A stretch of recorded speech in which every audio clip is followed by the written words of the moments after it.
In the quiet village of St. Mary Mead, Miss Jane Marple receives a cryptic letter from a dead man, Jason Raphael, summoning her to unravel a hidden injustice. Drawn to a tour of historic homes, she uncovers a decade-old murder. Young Verity Hunt, strangled in a shadowy wood. Her lover Michael Raphael wrongfully condemned. As clues point to a killer cloaked in love's obsession, a near-fatal accident reveals the truth is closer and more dangerous than anyone suspects. Can Miss Marple expose the real murderer before another life is lost? Chapter 1. The Letter from Beyond. The late afternoon sun cast a golden glow through the lace curtains of Miss Jane Marple's sitting room in St. Mary Mead. The village was hushed, save for the distant hum of a lawnmower and the occasional trill of a blackbird. Miss Marple, her white hair neatly pinned, sat in her favourite armchair, her fingers deftly working a pair of knitting needles. A ball of pale pink wool rested in her lap, slowly transforming into a shawl for the vicar's wife. Her eyes, bright and bird-like behind her spectacles, darted occasionally to the window, where the world seemed to move at its usual unhurried pace. The tranquillity was interrupted by the sharp clink of the letterbox. Miss Marple's maid, Cherry Baker, bustled in, her cheeks flushed from a morning of housework. "Post for you, Miss Marple," she said, placing a single envelope on the tea table. "Looks important, that one. Fancy handwriting." Miss Marple set her knitting aside and reached for the letter. The envelope was of heavy cream paper, the address penned in a bold, elegant hand. Her heart gave a small unexpected lurch as she recognized the writing. It belonged to Mr. Jason Raphael, the irascible financier she had met some years ago during that curious affair in the Caribbean. But Mr. Raphael had passed away, hadn't he? The newspapers had reported his death weeks ago after a long illness, yet the postmark was dated only 2 days prior. With a mixture of curiosity and unease, she slit the envelope open and unfolded the single sheet within. The letter was brief, written in the same commanding script. "Dear Miss Marple," it began, "if you are reading this, I am no longer among the living.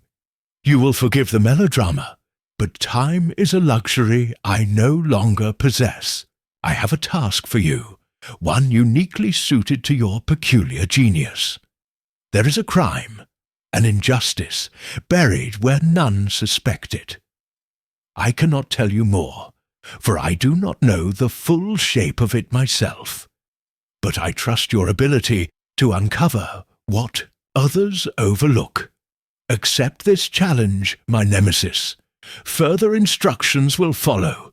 Yours, Jason Raphael." Miss Marple read the letter twice, her lips pursed in thought. Nemesis. The word stirred a memory of their time in the West Indies when Mr. Raphael had jestingly called her by that name, impressed by her quiet tenacity in unraveling a murder. She had been an unlikely ally to him then, a frail-looking spinster whose fluffy exterior concealed a mind as sharp as a razor. Now, from beyond the grave, he summoned her again. She leaned back, her fingers absently tracing the edge of the paper. A crime, he said, but with no details, no names, no places, only the vaguest hint of wrongdoing. It was like being asked to knit a pattern without a chart. Yet Mr. Raphael had never been a man for idle gestures. If he believed her capable of this, there must be a trail to follow, however faint.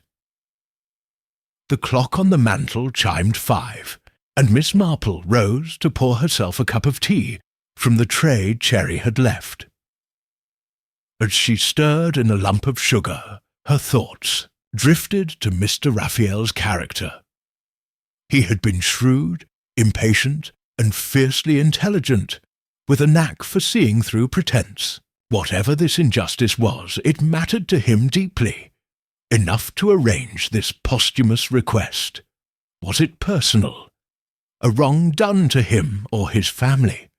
Or something broader, hidden in the shadows of a seemingly ordinary life?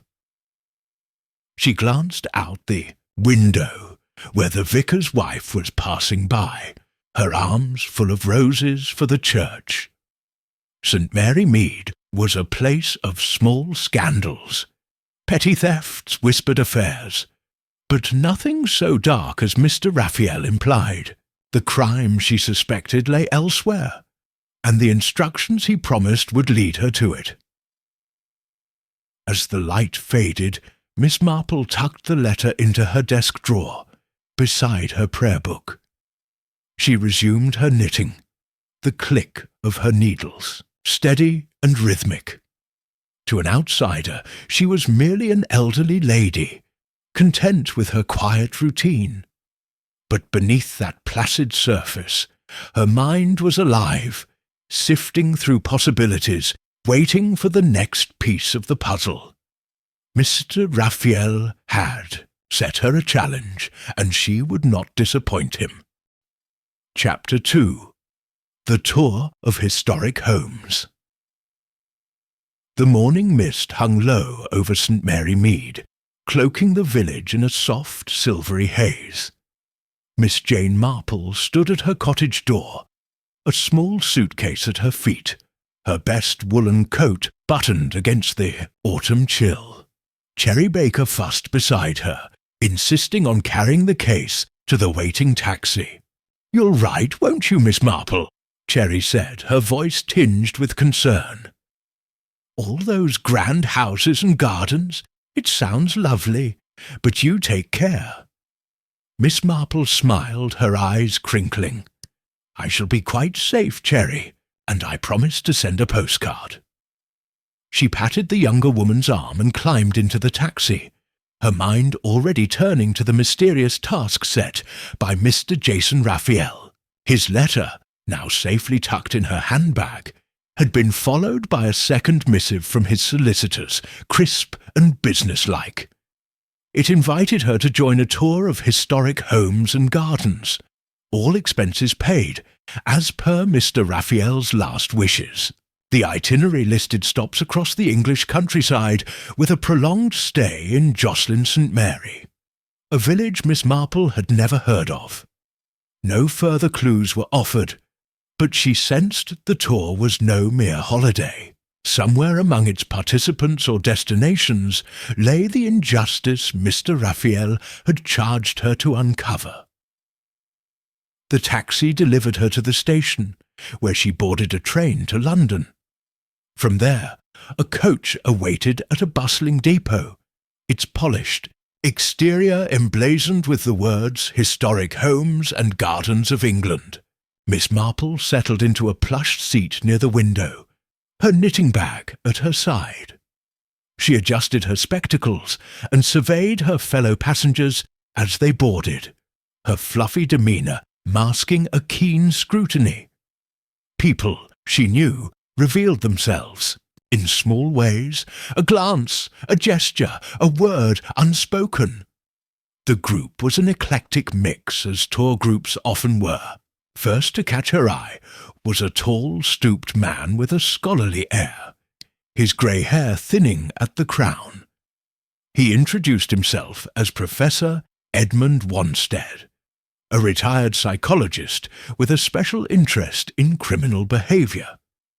His handshake was firm, his eyes sharp with intelligence. "I study the minds of those who stray," he told her, a faint smile playing on his lips. "Not that I expect to find any villains on this tour, Miss Marple." She nodded politely, noting the way his gaze lingered on the other passengers, as if weighing them. Next came two women, clearly sisters, though dissimilar in manner. The elder, Clotilde Bradbury Scott, was striking, with high cheekbones and dark, hair swept into an elegant chignon. She moved with a quiet authority, her voice low and cultured as she greeted the tour guide. Her younger sister, Anthea, was her opposite, slight, nervous, with a habit of twisting her scarf between her fingers. Clotilde mentioned they lived in Jocelyn St. Mary, their home and old manor on the tour's itinerary. Miss Marple's interest sharpened. Jocelyn St. Mary was the focal point of the tour, and these sisters were tied to it.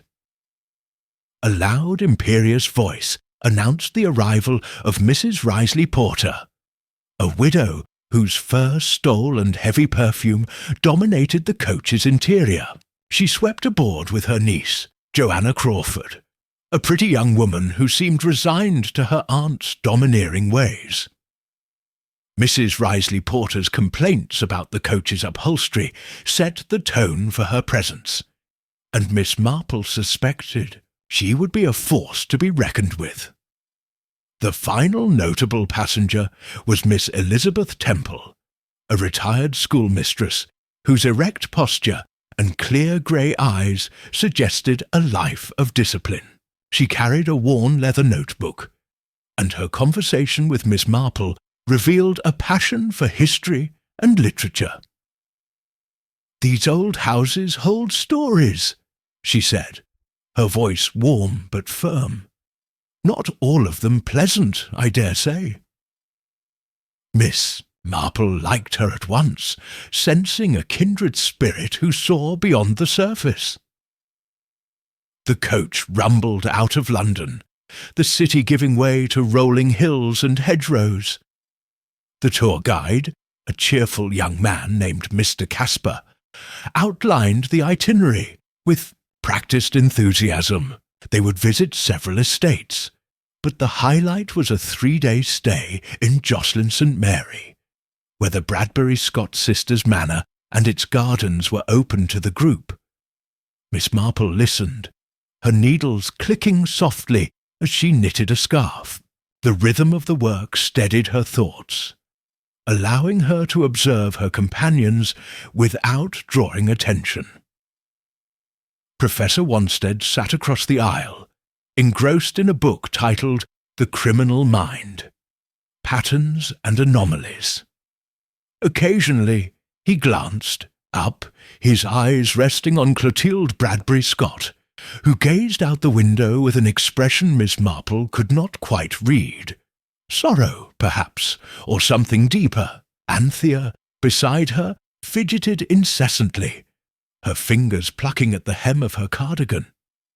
Mrs. Risley Porter, meanwhile, was lecturing Joanna on the proper way to appreciate architecture, while the girl nodded absently, her thoughts elsewhere. Miss Marple's attention returned to Elizabeth Temple, who was sketching a map of the tour's route in her notebook. "Do you know Jocelyn St. Mary?" Miss Marple asked, her tone mild. Elizabeth looked up, her pen pausing. "Only by reputation. It's a quiet place, but it had a sad history some years ago. A girl went missing, I believe. A pupil of mine, as it happens." Her voice was steady, but a shadow crossed her face. Miss Marple's needles slowed. "You said dreadful. Was she found?" Elizabeth hesitated, then closed her notebook. "Yes, but not alive. It was a tragedy. Her name was Verity Hunt." She said no more, and Miss Marple did not press her, though the name lodged in her memory like a pebble in a shoe. Verity Hunt, a tragedy in Jocelyn St. Mary, the very place Mr. Raphael's instructions had led her to. Coincidence, perhaps, but Miss Marple distrusted coincidences. The coach stopped for lunch at a quaint inn, where the group dispersed to tables beneath oak beams. Miss Marple joined Elizabeth Temple and Professor Wanstead, their conversation turning to the manor they would visit. Clotilde Bradbury Scott, seated nearby with her sister, overheard and offered a comment. "Our home is modest by some standards," she said, her voice smooth as polished wood. "But the gardens are our pride. They were Verity's favourite place." The mention of Verity brought a sudden stillness to the table. Anthea's fork clattered against her plate, and she murmured an apology, her face pale. Elizabeth Temple's lips tightened, but she said nothing. Professor Wanstead, however, leaned forward. "Verity Hunt, wasn't it? I recall the case." "Terrible business. The boy they convicted, Raphael, was it? He was no angel, but I always wondered if the evidence was sound." Miss Marple's heart quickened. Raphael. The name could not be a coincidence. Mr. Jason Raphael had a son, Michael, a troubled young man she had heard mentioned during their Caribbean encounter. Could he be connected to Verity's death? She kept, her expression bland, stirring her tea. "Such cases are so difficult," she said vaguely. "The truth is often elusive." Clotilde's gaze flicked to her, sharp and assessing, but she only nodded. "It was a dark time for our village. We prefer not to dwell on it." Her tone was final, and the conversation shifted to safer topics, the weather, the inn's excellent scones. But Miss Marple's mind was elsewhere, piecing together fragments. Verity Hunt, murdered. A boy named Raphael, convicted. And now Mr. Raphael's posthumous request, leading her to the very place where it happened. After lunch, the coach continued its journey, the landscape growing wilder as they neared Jocelyn St. Mary. Miss Marple pretended to doze, her eyes half closed, but she missed nothing. Joanna Crawford whispered to a young man in the group, their laughter stifled under Mrs. Risley Porter's disapproving glare. Anthea Bradbury Scott clutched a handkerchief, her knuckles white, and Clotilde, ever composed, stared out at the passing fields, her face a mask of calm that Miss Marple suspected hid something far less serene.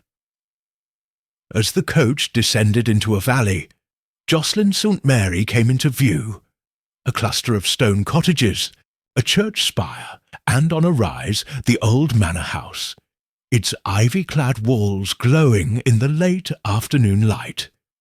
The group disembarked at a guest house near the manor, where they would stay for the next 3 days.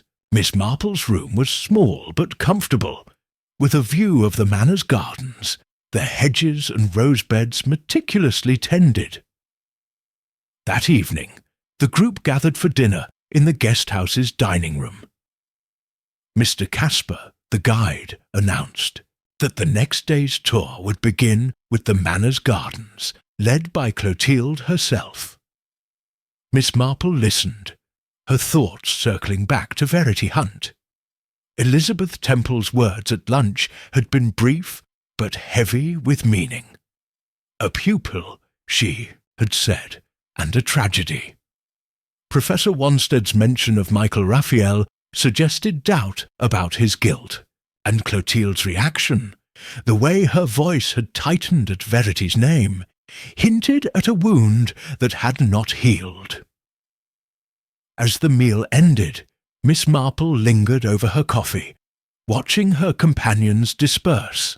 Clotilde and Anthea retired early, the elder sister guiding the younger with a hand on her arm. Professor Wanstead approached Miss Marple, his expression thoughtful. "You're a quiet one, Miss Marple," he said not unkindly, "but I suspect you see more than most." She smiled, her eyes twinkling. "At my age, one learns to listen, Professor. People are so very interesting, don't you think?" He chuckled, but his gaze was searching, Indeed. And this group, well, let's just say there's more beneath the surface than one might expect. He bid her good night, leaving her alone with her thoughts. Miss Marple returned to her room and sat by the window, her knitting untouched. The manor loomed in the distance, its windows dark. Somewhere in its history, or in the lives of those connected to it, lay the crime Mr. Raphael had tasked her to uncover. Verity Hunt's death was at the heart of it, she felt sure, and Michael Raphael's conviction was a piece of the puzzle. But there were other pieces: Clotilde's composure, Anthea's fear, Elizabeth's sorrow, Wanstead's curiosity, and perhaps others she had yet to identify. She opened her handbag and reread Mr. Raphael's letter, its words as enigmatic as ever. A crime, an injustice, buried where none suspected. She folded the letter carefully, her resolve hardening. Tomorrow she would begin in earnest, watching, listening, and piecing together the truth. For now, she extinguished the lamp and retired, the distant hoot of an owl the only sound in the still night. Chapter 3. The Shadow of Verity. Hunt. The morning sun broke through the mist shrouding Jocelyn St. Mary, casting a pale light over the guest house where Miss Jane Marple sat at breakfast. The dining room was abuzz with the low hum of conversation from her fellow tour members, their voices mingling with the clink of china and the scent of fresh toast. Miss Marple, dressed in a neat tweed skirt and a lavender cardigan, buttered a scone with deliberate care, her eyes flitting from face to face. Her fluffy exterior belied the sharp mind beneath, already sifting through the fragments of information she had gathered since arriving. The previous evening's dinner had planted a seed of suspicion. Elizabeth Temple's mention of Verity Hunt, her former pupil, murdered a decade ago, had struck a chord. Professor Wanstead's allusion to Michael Raphael, the convicted killer and son of Miss Marple's late benefactor, Jason Raphael, had deepened the mystery. Clotilde Bradbury Scott's guarded reaction to Verity's name, coupled with Anthea's nervous silence, suggested a wound still raw. Miss Marple sipped her tea, her thoughts circling Mr. Raphael's cryptic letter. An injustice, he had written, buried where none suspected. Was Verity's death the heart of it, and Michael's conviction the wrong to be righted? The tour group gathered in the guest-house parlour, where Mr. Casper, the guide, outlined the day's schedule with his usual cheer. They would begin with a walk through the village, visiting the church and its ancient yew trees, before proceeding to the old manor house for a tour of its gardens. Clotilde Bradbury Scott would lead the latter, her family's home being a highlight of the itinerary. Miss Marple noted the sisters' presence. Clotilde, poised and regal in a dark green coat, stood near the fireplace, while Anthea, her eyes darting, clutched a worn handbag as if it were a lifeline. As the group set out, Miss Marple positioned herself beside Elizabeth Temple, whose steady gait and thoughtful expression made her a congenial companion. The village was a picture of pastoral charm, its stone cottages draped in ivy, their gardens bursting with late roses. The church, a squat Norman structure, stood at the village's heart, its graveyard a patchwork of weathered stones. Miss Marple, feigning an interest in genealogy, lingered by the graves, her eyes scanning for names. Elizabeth joined her, pointing out a modest headstone near the yew trees. "Verity Hunt," she said softly. "She lies here." The stone was simple, engraved with Verity's name, dates, and a single line. Beloved, never forgotten. Miss Marple studied it, her heart stirring with pity. She was young, she murmured. Barely 18, I understand. Elizabeth nodded, her grey eyes distant. 17. A bright girl, full of promise. She had a rare gift for poetry, you know. I taught her at Fallowfield, my old school. She was radiant in her quiet way. Her voice faltered, and she turned away, as if to shield her grief. Miss Marple's questions were gentle, probing without, seeming to pry. You knew her well, then? Did she ever speak of her life here, in Jocelyn St. Mary? She wrote to me occasionally, Elizabeth replied, her composure returning. She was fostered by the Bradbury Scott sisters after her parents died. Clotilde, in particular, was devoted to her.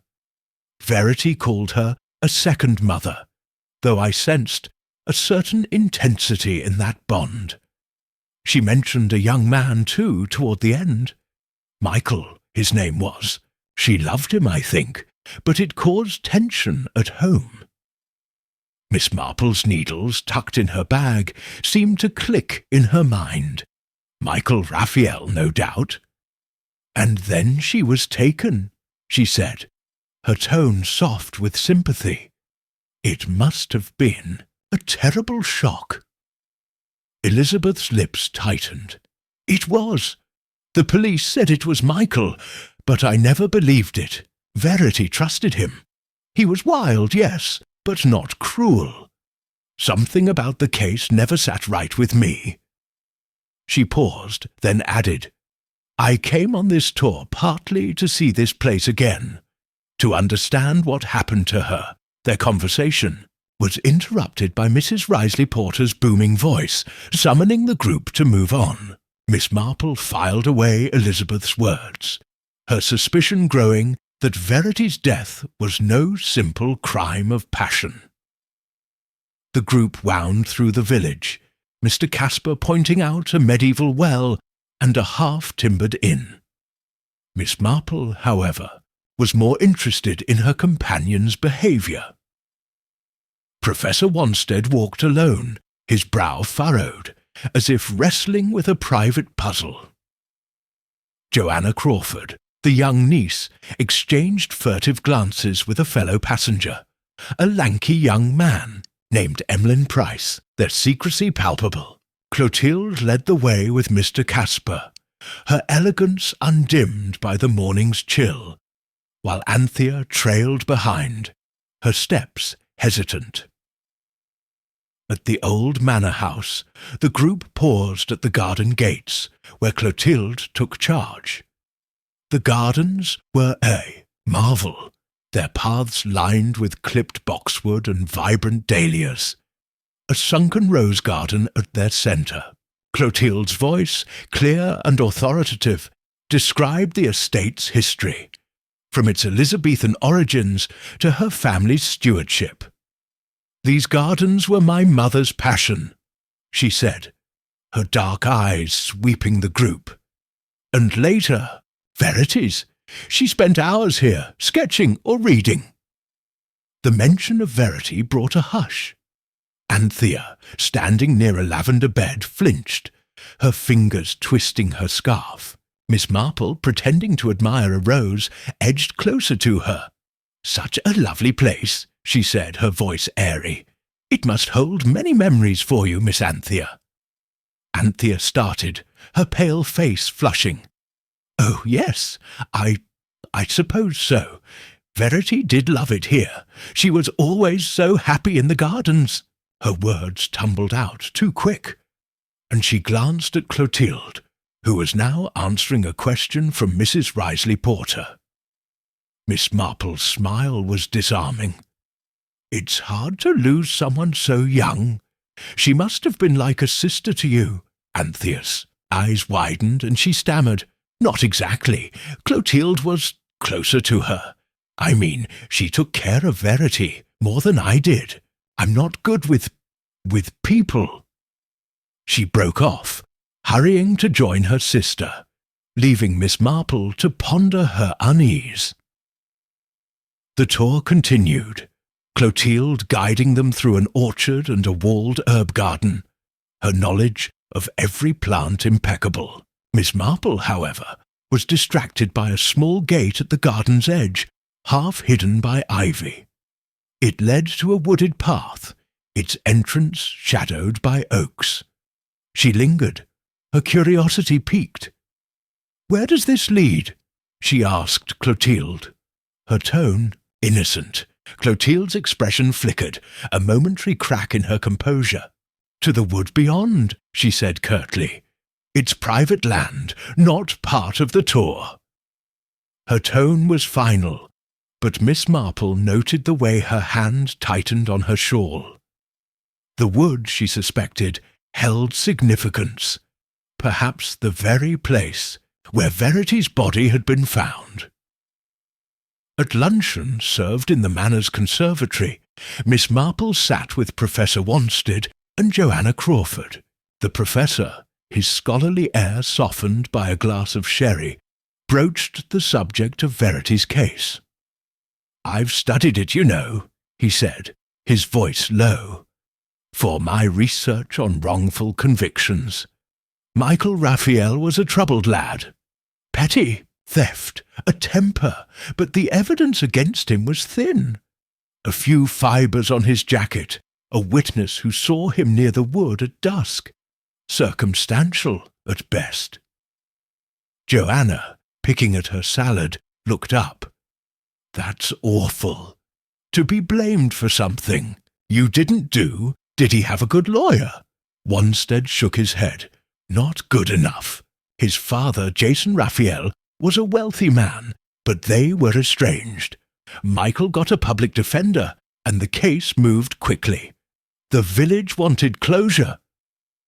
Miss Marple's spoon paused over her soup, and yet doubts remain. Miss Temple mentioned Verity trusted Michael. One wonders if someone else. She let the sentence hang, watching Wanstead's reaction. He nodded slowly. Exactly. The police focused on Michael because he was convenient. But Verity had other connections. Friends, foster family. Someone with a motive could have slipped through. Their conversation was cut short by Mrs. Risley Porter's arrival, her complaints about the conservatory's draft dominating the table. Miss Marple retreated into silence, her mind racing. Michael Raphael, convicted on flimsy evidence. Clotilde's devotion to Verity, perhaps too intense. Anthea's fear, as if she carried a secret. And the wood, where Verity had met her end, now off limits. Each was a thread in the tapestry Mr. Raphael had tasked her to unravel. After lunch, the group was given an hour to explore the gardens independently. Miss Marple, claiming a need to rest her ankles, found a bench near the ivy-covered gate. She took out her knitting, the click of her needles a soothing rhythm as she observed. Emlyn Price and Joanna slipped away toward the orchard, their heads close together, their laughter muffled.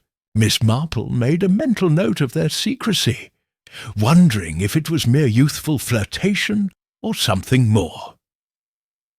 Her attention shifted to Anthea, who wandered alone near a fountain, her movements aimless. Miss Marple rose, tucking her knitting away, and approached with a smile. "Miss Anthea, might I trouble you for a moment? I'm quite lost when it comes to plants, and you seem so knowledgeable." Anthea blinked, startled but flattered. "Oh, I'm not really. I mean, Clotilde knows more, but I can try." She led Miss Marple to a bed of late-blooming asters, her nervous chatter filling the silence. Miss Marple steered the conversation, gently, mentioning Verity's love for the gardens. She must have been a joy to have around, she said, her voice warm. Anthea's face clouded. She was. Everyone loved Verity, Clotilde especially. She wanted Verity to stay with us forever, you know, like a daughter. But then... She stopped, her hands trembling. But then she fell in love, Miss Marple prompted, her tone soft as a whisper. Anthea nodded, her eyes glistening. Yes, with Michael. Clotilde didn't like him. She said he wasn't good enough. They argued, Verity and Clotilde, the day before it happened. She bit her lip, as if regretting her words, and mumbled an excuse about needing to find her sister. Miss Marple let her go, her suspicions deepening. An argument the day before Verity's death. Clotilde's disapproval of Michael. It was not proof, but it was a pattern, one that pointed to a household fraught with tension. She returned to her bench, her eyes straying to the gate and the wood beyond. If only she could see it, walk its paths, she might sense what had happened there. As the group reconvened, Clotilde announced an evening lecture at the guest house, where Professor Wanstead would speak on the psychology of historical figures who lived in such manners. Miss Marple, feigning enthusiasm, resolved to use the event to observe further. She needed to know more about Clotilde's relationship with Verity, Anthea's fear, and whether Elizabeth Temple or Wanstead held additional clues. The afternoon passed in a blur of garden paths and polite chatter, but Miss Marple's mind was elsewhere. She thought of Verity, a girl full of promise, cut down in her youth. She thought of Michael Raphael, languishing in prison, perhaps unjustly, and she thought of Jason Raphael, whose faith in her had brought her here. The shadow of Verity Hunt loomed over Jocelyn St. Mary, and Miss Marple was determined to bring it into the light. That evening, as the group gathered in the guest-house parlour, Miss Marple took her seat near the back, her knitting in her lap. Wanstead's lecture was engaging, touching on the hidden motives of Elizabethan lords, but Miss Marple's attention was on her companions. Clotilde sat upright, her face impassive, while Anthea fidgeted beside her. Elizabeth Temple listened, intently, her notebook open, her pen poised.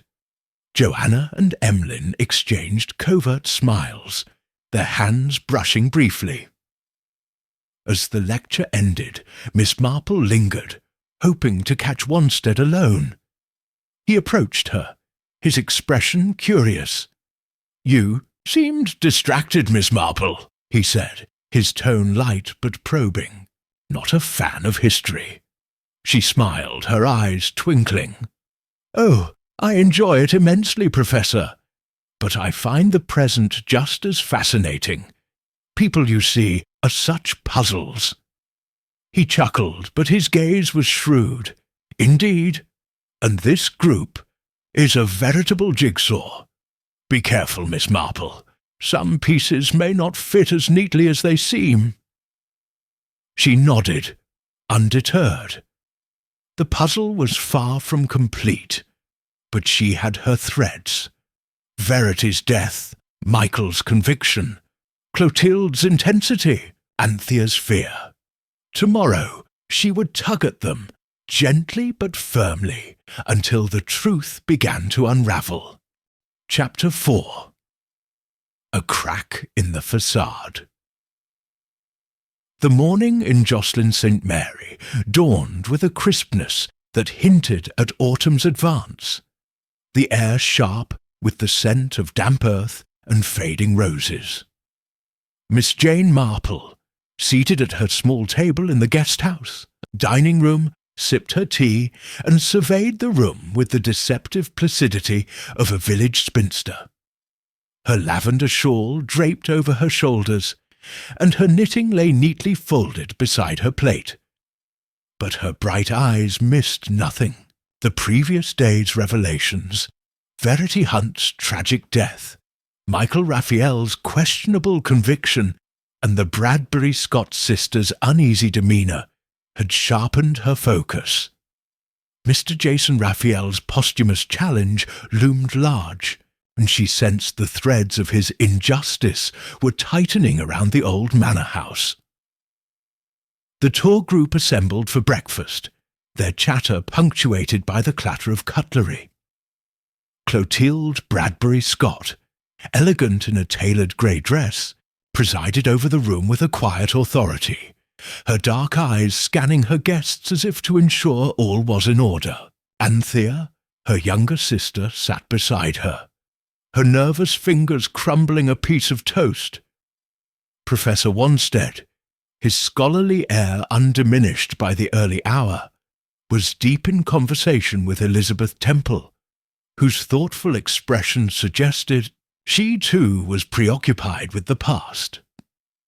Mrs. Risley Porter, predictably, dominated her corner of the table, her complaints about the guesthouse's coffee drawing. Weary sighs from her niece, Joanna Crawford. Miss Marple, content to listen, picked up snippets of conversation. Joanna and Emlyn Price, the lanky young man she had noticed the day before, exchanged furtive glances, their voices low. Elizabeth Temple mentioned a desire to visit the church again, to see Verity's grave in daylight. Wanstead, meanwhile, alluded to a theory about miscarriages of justice, his words too soft for Miss Marple to catch fully, but enough to confirm his interest in Michael Raphael's case. Clotilde, she noted, stiffened at the mention of Verity's name, her fork pausing mid-air before resuming its motion with studied calm. The day's itinerary, announced by Mr. Casper with his usual enthusiasm, centred on the old manor houses, gardens, with Clotilde leading a detailed tour of their design and history. Miss Marple, feigning a touch of fatigue, resolved to use the opportunity to observe more closely, and if possible, to probe further. She had learned much already. Verity Hunt, fostered by the Bradbury Scott sisters, had been murdered 10 years ago, her body found in a nearby wood. Michael Raphael, Jason Raphael's estranged son, had been convicted, but doubts lingered, voiced by Elizabeth Temple and Professor Wanstead. Clotilde's devotion to Verity, described as almost maternal, and Anthea's palpable anxiety hinted at secrets within the manor's walls. The wood, too, intrigued her, its entrance barred by Clotilde's curt dismissal the previous day. As the group set out, Miss Marple walked slowly, her sensible shoes crunching on the gravel path. She positioned herself near Anthea, whose distracted air made her an easier target than her composed sister. "Such a splendid morning," Miss Marple remarked, her voice light. "These gardens must be a comfort to you, Miss Anthea. Living so close," Anthea started, her scarf slipping from her fingers. "Oh, yes, they're lovely. Clotilde takes such care of them. I'm not much for gardening myself." Her words were rushed, her eyes darting toward her sister, who led the group with Mr. Casper. Miss Marple smiled, undeterred. "I imagine Verity enjoyed them too. I heard she was quite fond of this place." Anthea's face paled, and she nodded jerkily. She did. She'd sit by the roses for hours, drawing or just thinking. Clotilde loved that about her. She hesitated, then added almost in a whisper, "It was hard for Clotilde after Verity left us, Miss Marple repeated softly, noting the euphemism. "It must have been a terrible loss. For you both." Anthea's lips trembled, but she said nothing more, hurrying to catch up with the group. Miss Marple let her go, her suspicions deepening. Anthea's fear was not merely grief. It was the fear of someone guarding a secret, one she dared not share. The gardens were a masterpiece, their paths winding through manicured lawns, vibrant flower beds, and a sunken rose garden that drew gasps from the group. Clotilde's commentary was precise, her knowledge of horticulture impressive. She spoke of the Elizabethan origins of the garden's layout, the rare plants her mother had cultivated, and the restorations she had undertaken. This was a place of solace, she said, her voice softening as she gestured to the rose garden, for my family and for Verity. Miss Marple, lingering near a trellis of climbing clematis, observed the group's reactions. Elizabeth Temple's eyes were fixed. On Clotilde, her expression unreadable but intense. Wanstead, his notebook in hand, jotted occasional notes. His gaze flickering between Clotilde and the ivy-covered gate Miss Marple had noticed the day before. Joanna and Emlyn, trailing at the rear, seemed more interested in each other than the gardens, their whispered conversation drawing a sharp look from Mrs. Risley Porter. Seizing a moment when Clotilde paused to answer a question, Miss Marple approached the gate, her movements slow and deliberate. She peered through its iron bars, noting the wooded path beyond, its shadows deep even in daylight. A faint chill ran through her, not from the air, but from a sense of something unresolved. She turned as Clotilde approached, her expression polite, but guarded. "Miss Marple, you seem curious about our little gate," Clotilde said, her tone smooth. "It's nothing of interest, I assure you. Just a path to the wood, used by groundskeepers." Miss Marple's smile was disarming. "Oh, I do apologize. I'm terribly nosy about old estates. I suppose that's where the wood begins. The one you mentioned yesterday." Clotilde's eyes narrowed slightly, but her composure held. "Yes, it's private land, as I said. Not safe for wandering, I'm afraid. The paths are uneven."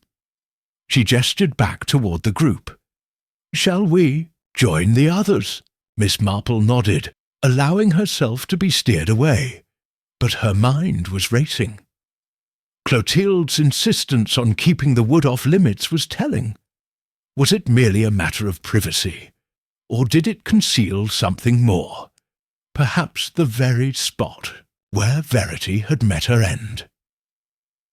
The tour concluded with a visit to the manor's orchard, where gnarled apple trees bore the last of the season's fruit.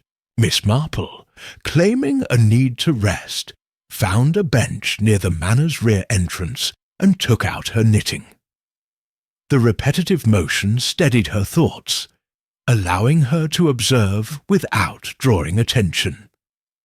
She was soon rewarded when Mrs. Barrow, the Bradbury Scots housekeeper, emerged from a side door, her arms full of linens. The woman, stout and grey-haired, had the air of someone who had served the family for decades. Miss Marple rose, her knitting in hand, and approached with a smile. "Good morning, Mrs. Barrow. I hope I'm not in your way. These gardens are so splendid I couldn't resist a moment's rest." Mrs. Barrow's face softened. "Not at all, miss. It's a fine spot to sit. Miss Clotilde's proud of her gardens, and rightly so. They're magnificent," Miss Marple agreed, her tone warm. "I heard a young girl, Verity, loved them too. Such a sad story." Mrs. Barrow's hands stilled, her expression clouding.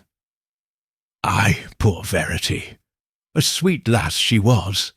Broke Miss Clotilde's heart when she passed. Like losing a daughter, it was. Miss Marple's needles clicked softly. They were very close then. Oh, yes. Miss Clotilde doted on her. Took her in when she was just a wee thing. After her parents died, Verity was her world. Too much, maybe. She didn't take kindly to that boy, Michael, coming around. Said he'd lead Verity astray. Mrs. Barrow shook her head, her voice dropping. Mind you, I never thought he did it.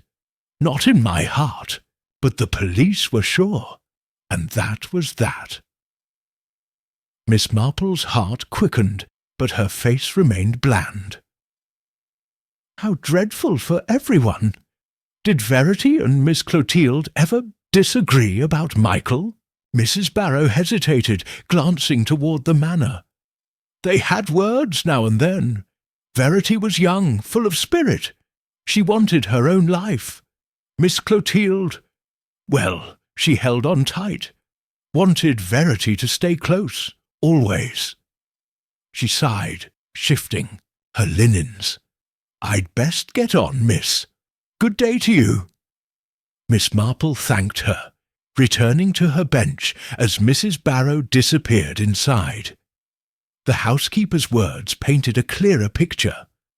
Clotilde's love for Verity had been possessive, almost stifling. An argument over Michael, a young girl's desire for independence. It was a volatile mix, one that might have led to tragedy. At luncheon, served in the guest house's airy dining room, Miss Marple sat with Professor Wanstead and Elizabeth Temple. The professor, his scholarly curiosity undimmed, steered the conversation toward Verity's case.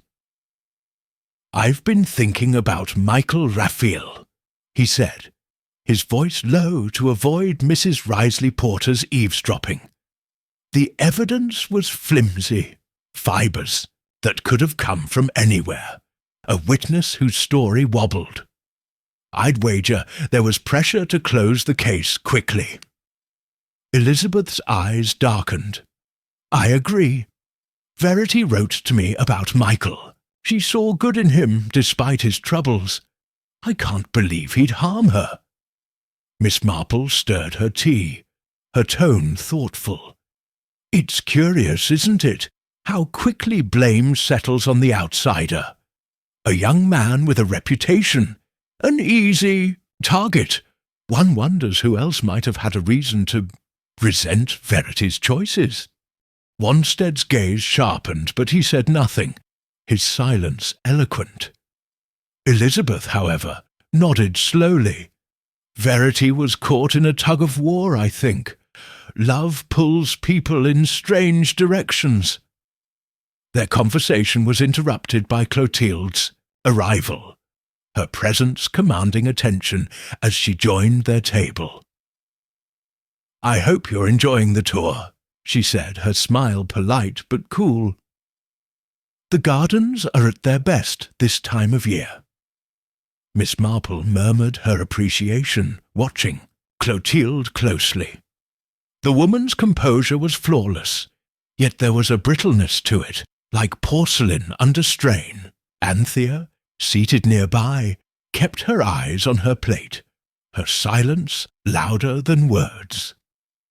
The afternoon brought a visit to the manor's library, a wood-panelled room lined with leather-bound volumes.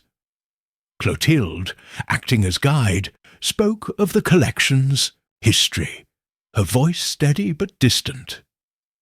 Miss Marple, browsing the shelves, noticed a photograph tucked among the books. A young girl with clear eyes and a shy smile, standing beside Clotilde in the rose garden. Verity, no doubt. Clotilde's devotion was evident in the way she stood, her hand resting protectively on the girl's shoulder. Miss Marple lingered by the photograph, her fingers brushing the frame. What a charming picture, she said, catching Clotilde's eye. Is this Verity? She looks so happy here. Clotilde's expression softened, but her voice was tight. Yes, that's Verity. She was a blessing to us. This was taken not long before we lost her." She turned away, busying herself with a book, but Miss Marple saw the flicker of pain in her eyes. As the group dispersed, Miss Marple found a moment to speak with Wanstead, who had lingered by a window overlooking the wood. "You're quite the observer, Miss Marple," he said, his tone half teasing, half admiring. "What do you make of our hosts?" She smiled, her eyes twinkling. "They're most gracious. But grief, Professor, leaves such deep marks.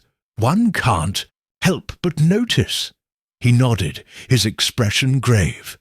"Grief or guilt? I've seen both in my work. Clotilda's devotion to verity was intense, and Anthea, she's frightened of something or someone." Miss Marple's needles, imaginary now, clicked in her mind. "Fear is a powerful thing," she said softly. "It keeps secrets locked away, but not forever." The day ended with a quiet dinner. The group subdued by the weight of the manor's history. Miss Marple, retiring to her room, sat by the window, her thoughts racing. Clotilde's love for verity, Mrs. Barrow's hints of possessiveness, Anthea's fear, Wanstead's doubts, all pointed to a truth buried in the past. The wood, she felt sure, held the key, its shadows hiding more than trees. Tomorrow she would find a way to explore it, to walk the path Verity had taken. For now, she opened her prayer book, murmuring a quiet plea for guidance, her resolve as firm as the oak outside her window. Chapter 5. The Accident. The dawn broke over Jocelyn St. Mary with a delicate flush of pink, the mist curling like gossamer around the guest-house where Miss Jane Marple sat by her window.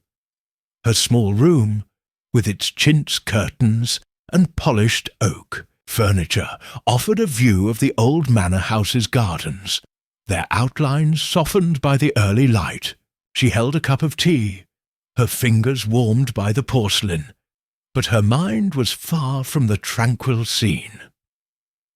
The past days had woven a tapestry of suspicion. Verity Hunt's murder, Michael Raphael's dubious conviction, Clotilde Bradbury Scott's possessive devotion, and Anthea's palpable fear. Mr. Jason Raphael's posthumous challenge, an injustice to be uncovered, loomed ever larger, and Miss Marple felt the threads converging, though their pattern remained elusive. She dressed carefully, choosing a sensible grey skirt and a pale blue cardigan, her lavender shawl draped over her shoulders. Her knitting bag, a constant companion, rested on the bedside table, its contents a comforting anchor in the shifting currents of the mystery. The previous day's discoveries had sharpened her resolve. Mrs. Barrow's revelation of Clotilde's intense bond with Verity, coupled with Anthea's nervous admission of an argument before the girl's death, pointed to a household fraught with unspoken tensions. The wood beyond the manor's gate, where Verity's body had been found, remained a tantalizing enigma, its access barred by Clotilda's firm hand. Miss Marple's thoughts lingered on Elizabeth Temple's quiet grief, and Professor Wanstead's probing interest in Michael's case. Each was a piece of the puzzle, and today, she sensed, might bring a crucial shift. Breakfast in the guest-house dining room was a subdued affair, the tour group's chatter muted by the early hour. Clotilde, as always, exuded an air of composed authority, her dark hair swept into a neat chignon, her voice low as she conferred with Mr. Casper, the guide. Anthea sat beside her, her fingers twisting a napkin into knots, her eyes avoiding the room. Elizabeth Temple, her erect posture undiminished by the weight of her memories, sipped coffee, and exchanged quiet words with Professor Wanstead, whose scholarly demeanour masked a keen alertness. Mrs. Risley Porter's booming complaints about the bacon's crispness drew weary glances from her niece, Joanna Crawford, while Emlyn Price, the young man Joanna seemed drawn to, kept his head down, his expression guarded. Miss Marple, seated near a window, buttered a slice of toast with deliberate care, her ears attuned to the undercurrents. She noted Joanna's furtive glance at Emlyn, their fingers brushing briefly as they passed the marmalade. Wanstead's conversation with Elizabeth touched on historical crimes, his tone academic, but his eyes flickering toward Clotilde. Anthea's silence was louder than words, her nervous energy a beacon of unease. Miss Marple's suspicions deepened. Someone in this group, or perhaps the manor itself, held the key to Verity's fate. Mr. Casper announced the day's plan with his customary cheer, a morning walk along a hillside path near the village, offering views of the countryside, followed by an afternoon at a local historical society. The hillside, he noted, was steep but well-trodden, with a stone wall marking its crest. Miss Marple, claiming a mild interest in botany, resolved to stay close to Elizabeth Temple, whose knowledge of Verity might yield further clues. She also intended to watch Clotilde and Anthea, their behaviour a barometer of the manor's secrets. The group set out after breakfast, the air crisp and invigorating. The path wound through meadows dotted with sheep, climbing steadily towards the hillside summit. Miss Marple, her pace slow but steady, leaned lightly on a walking stick borrowed from the guest house, her fluffy demeanour disarming any who might suspect her scrutiny. Elizabeth Temple walked beside her, her grey eyes scanning the landscape with a quiet intensity. "This is beautiful country," she remarked, her voice warm but tinged with melancholy. "Verity would have loved it. She had a poet's heart." Miss Marple nodded, her tone gentle. "You speak of her with such fondness. Did she ever write to you about her hopes, her dreams?" Elizabeth's lips curved in a faint smile. "She did. She wanted to study literature, to travel. She wrote of Michael, too, how he made her laugh despite his troubles. She believed in him, you know, said he was misunderstood." Her voice hardened slightly. "I think she was caught between two worlds, Clotilde's expectations and her own desires. It's a dangerous place to be." Miss Marple's heart quickened, but she kept her expression bland. "Love can be a powerful force," she said softly. For good or ill, their conversation was interrupted by a shout from ahead. The group had reached the hillside's crest, where a low stone wall offered a vantage point over the valley.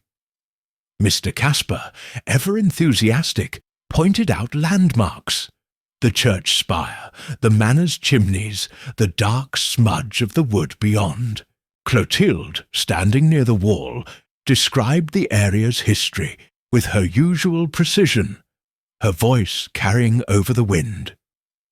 Anthea lingered at the group's edge, her scarf fluttering as she stared at the ground. Miss Marple, joining the others, noted the wall's uneven stones, some loose with age. She was about to remark on their charm, when a sudden cry shattered the moment. Elizabeth Temple, who had stepped closer to the wall to admire the view, stumbled as a stone gave way beneath her foot. The ground, softened by recent rain, crumbled, and she fell, tumbling down the slope with a sickening thud. The group froze, then erupted in chaos. Mrs. Risley Porter's shriek, Joanna's gasp, Wanstead's shout for help. Miss Marple, her heart pounding, hurried to the edge, her walking stick forgotten. Elizabeth lay several feet below, motionless, her face pale against the grass. Clotilde, her composure fraying, called for Mr. Casper to fetch assistance, while Wanstead scrambled down the slope, his scholarly air replaced by urgency. "She's breathing," he called up, his voice steady but strained. "We need a doctor, quickly!" Mr. Casper, pale but efficient, ran toward the village where a telephone could summon aid. Miss Marple, her mind racing, studied the scene. The stone that had given way lay askew, its edges sharp, as if recently dislodged. She glanced at the group. Clotilde's face was taut, her hands clenched. Anthea, trembling, clutched her sister's arm. Joanna and Emlyn stood close, their expressions shocked but their eyes meeting briefly, as if sharing a private thought. Mrs. Risley Porter, for once silent, fanned herself with a handkerchief.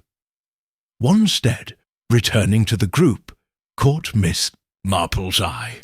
"That stone," he murmured, his voice low. "It wasn't natural. Look at the marks. Someone tampered with it."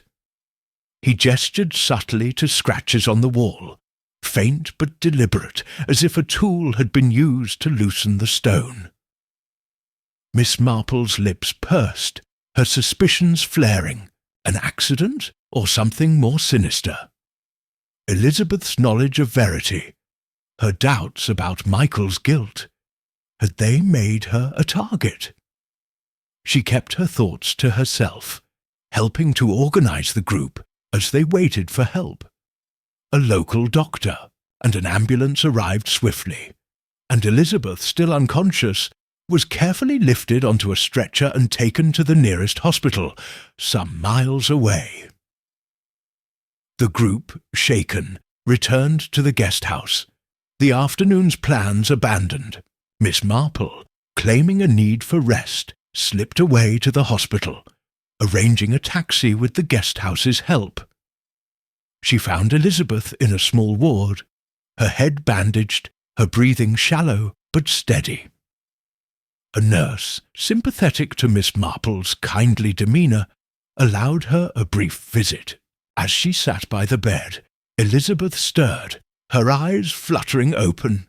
"Miss Marple," she whispered, her voice faint. "Verity, love was her doom." Her words were fragmented, her strength fading, but they struck Miss Marple like a bell. "Now," Miss Marple said gently, patting her hand. "We'll talk soon." But as she left the ward, her heart was heavy. Elizabeth's words echoed Mrs. Barrow's hints of Clotilde's possessive love, Anthea's fear of an argument, Wanstead's doubts about Michael's guilt. Love, twisted into obsession, could lead to desperate acts. Back at the guest house, Miss Marple joined the group for a subdued dinner. The empty chair at Elizabeth's place, a silent reminder of the day's events.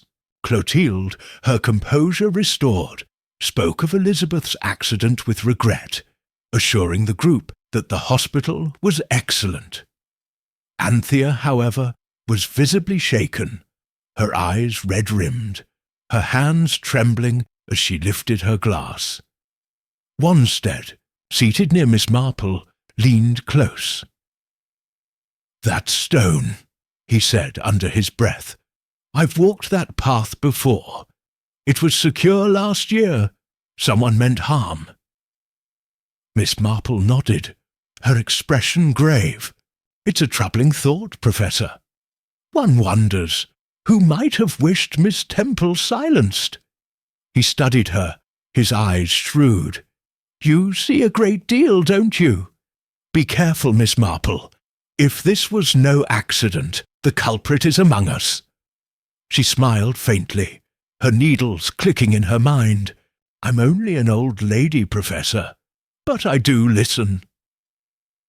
After dinner, Miss Marple retired to her room, her thoughts a whirl of suspicion. She sat by the window, gazing at the manor's silhouette against the darkening sky.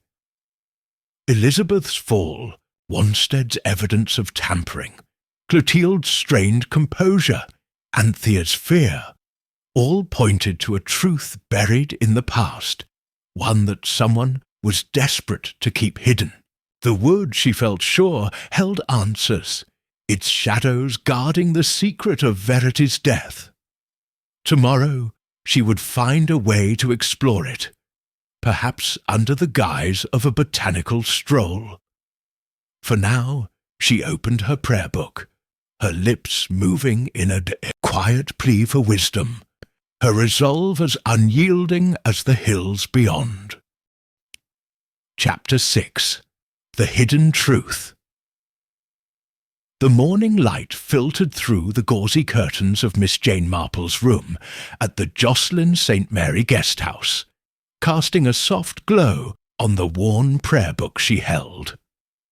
Outside, the village stirred quietly, the distant bleat of sheep mingling with the rustle of leaves. Miss Marple, dressed in a neat tweed skirt and a pale lilac cardigan, sat by the window, her knitting bag untouched beside her. Her mind, however, was far from idle. The events of the previous day, Elizabeth Temple's near-fatal fall, the tampered stone, and her whispered words about Verity Hunt's doom, had sharpened the edges of the mystery. Mr. Jason Raphael's posthumous challenge to uncover an injustice felt closer now, its contours emerging like a pattern in her knitting. Elizabeth's accident, if it could be called that, had cast a pall over the tour group. Professor Wanstead's observation of deliberate tampering suggested a darker intent, and Miss Marple's suspicions pointed towards someone desperate to silence Elizabeth's knowledge of Verity's life.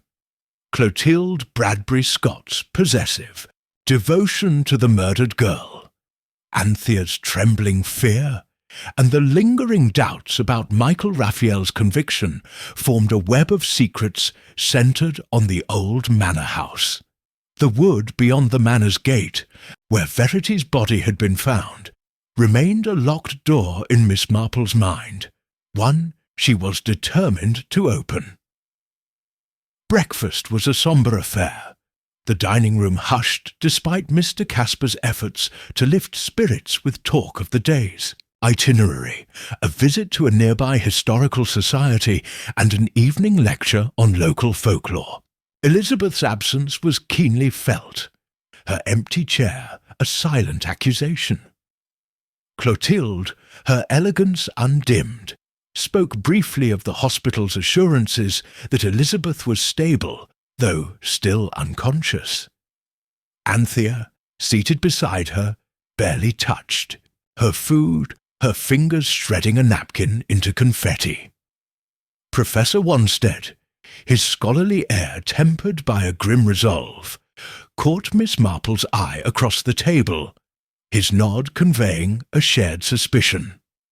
Mrs. Risley Porter, for once subdued, confined her complaints to the tea's tepidity, while Joanna Crawford and Emmeline Price exchanged furtive glances, their secrecy a minor but persistent thread in the tapestry. Miss Marple, buttering a scone with meticulous care, listened to the undercurrents. Wanstead's murmured comment to Joanna about unreliable witnesses in old cases hinted at his ongoing scrutiny of Michael Raphael's conviction. Anthea's sudden gasp when Clotilde mentioned the wood, quickly masked as a cough, did not escape Miss Marple's notice. She resolved to act decisively today, to seek concrete evidence beyond the whispers and glances that had thus far guided her. The local library, she decided, might hold records of Verity's case, and a discreet visit could illuminate the details Mr. Raphael's challenge demanded. After breakfast, as the group prepared for the Historical Society outing, Miss Marple approached Mr. Casper with a plaintive air. "I'm afraid my old bones are feeling yesterday's excitement," she said, her voice quavering just enough. "Might I be excused this morning? I thought a quiet hour in the village library would do me good. Local history is such a comfort." Mr. Casper, ever solicitous, agreed readily, arranging for a guest-house staff member to drive her. Miss Marple, her knitting bag in hand, was soon deposited at the library, a modest stone building beside the church. The librarian, a bespectacled woman named Miss Hartnell, greeted her warmly, mistaking her for a visiting scholar. "We've a fine collection of local records," Miss Hartnell said, leading Miss Marple to a reading room lined with oak shelves. "Newspapers, court documents, even some old diaries. What period interests you?" Miss Marple's smile was disarming. "Oh, I'm rather curious about the last decade or so. Village tragedies, you know, such poignant stories."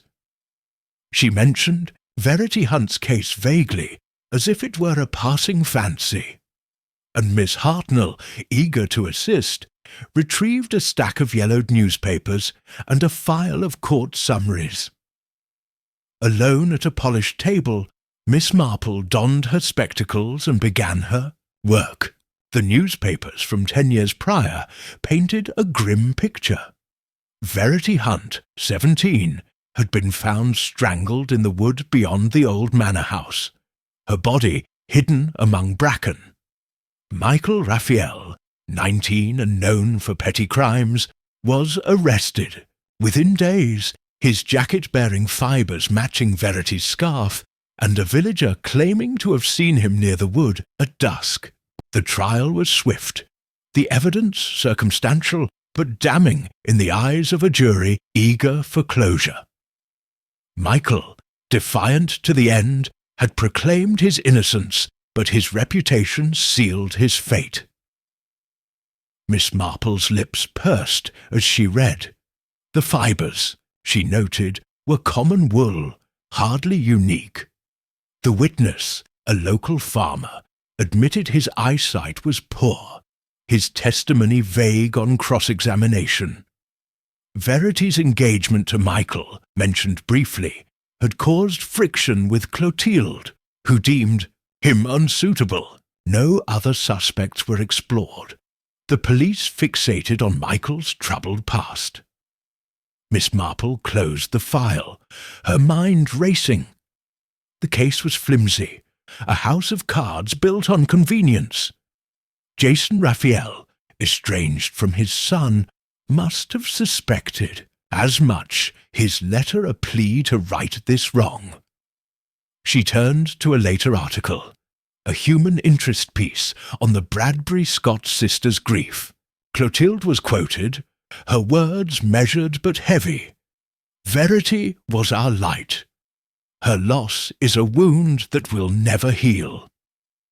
Anthea, barely mentioned, was described as withdrawn, devastated.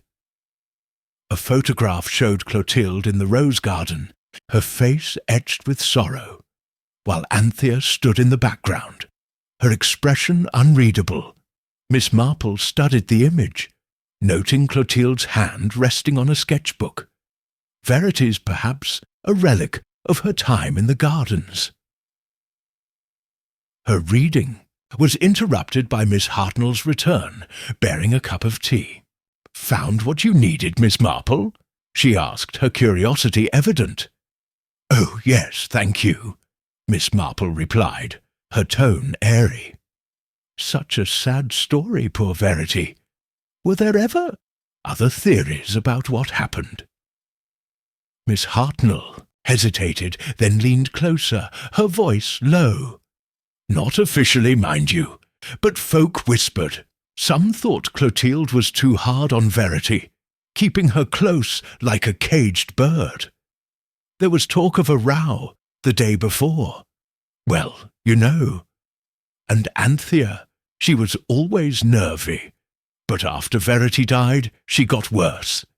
Kept to herself like she was, scared of her own shadow. Miss Marple nodded, her expression sympathetic. Grief does strange things. Thank you, Miss Hartnell. You've been most kind. She gathered her things, her heart quickening. The librarian's gossip, though unsubstantiated, echoed Mrs. Barrow's hints of Clotilde's possessiveness and Anthea's fear. A row, the day before Verity's death.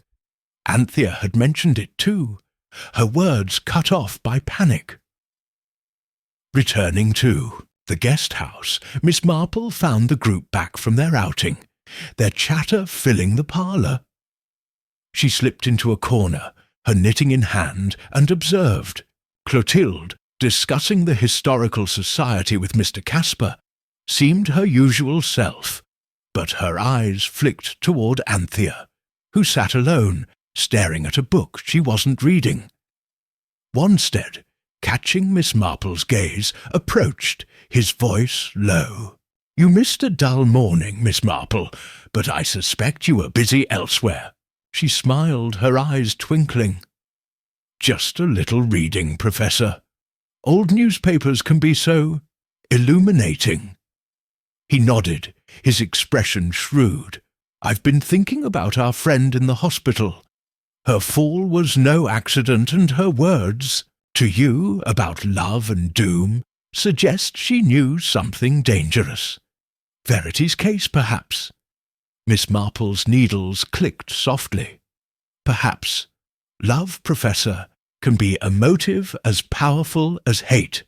Their conversation was cut short by Clotilde's approach, her smile polite but cool.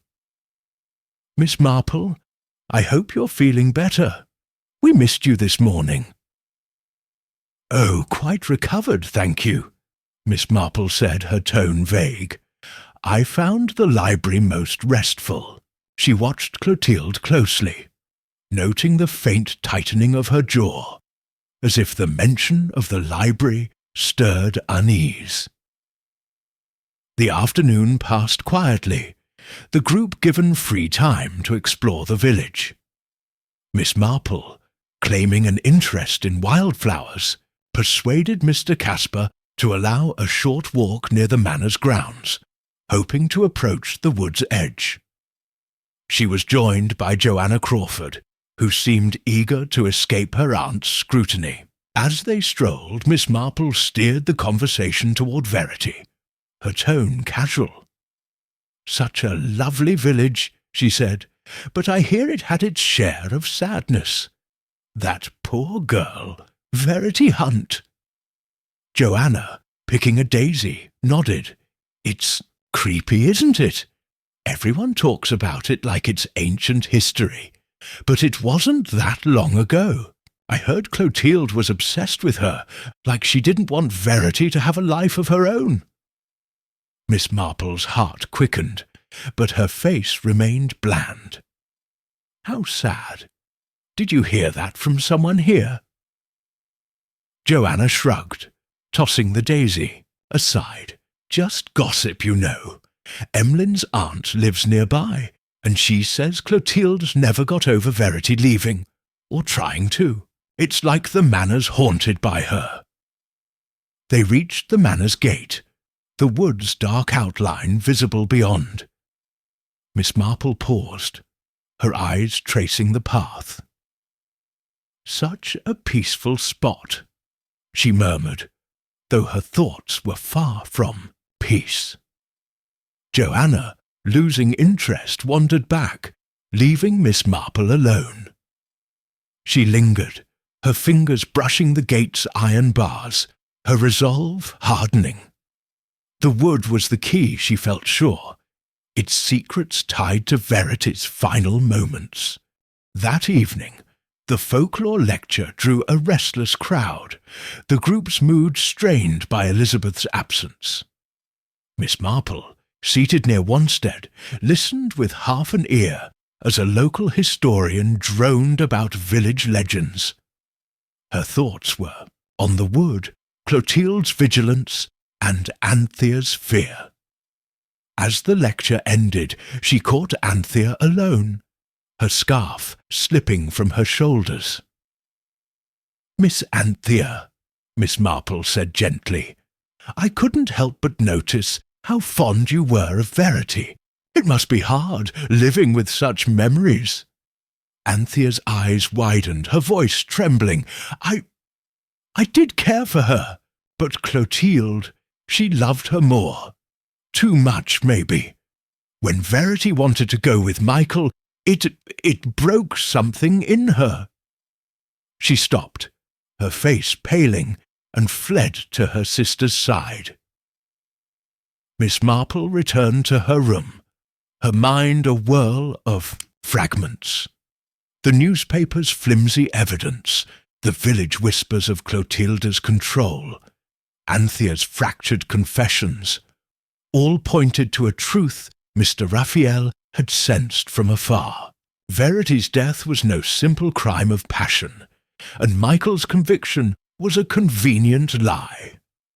Tomorrow she would press further, perhaps confronting Clotilde directly. For now, she sat by the window, the manor's silhouette a dark promise. Against the night sky, her prayer book open to a verse about justice. Chapter 7. The Confrontation. The morning in Jocelyn St. Mary unfolded with a deceptive calm, the sky a pale wash of blue streaked with wisps of cloud. Miss Jane Marple sat at her small writing desk in the guest house, her hands folded over a neatly pressed handkerchief, her lavender shawl draped across her shoulders. The room was quiet, save for the distant chime of the church clock marking the hour. Her knitting bag rested on the bed, untouched, for her mind was too occupied to seek solace in its familiar rhythm. The events of the past days had woven a tight web of suspicion, and she felt the threads drawing inexorably toward a reckoning. Elizabeth Temple's fall, now confirmed by Professor Wanstead as no accident, had cast a sinister shadow over the tour group.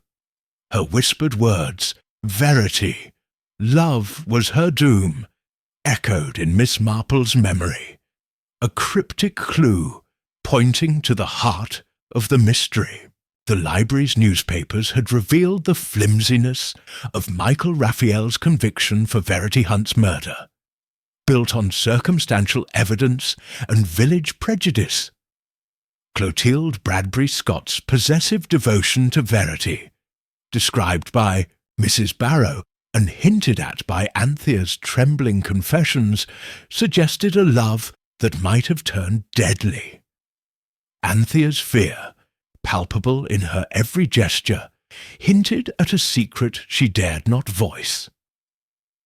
The wood beyond the manor's gate, where Verity's body had been found, remained a locked vault, its secrets guarded by Clotilde's vigilance. Miss Marple's task, set by the late Jason Raphael, was to uncover the injustice buried here, and she sensed the moment for action had arrived.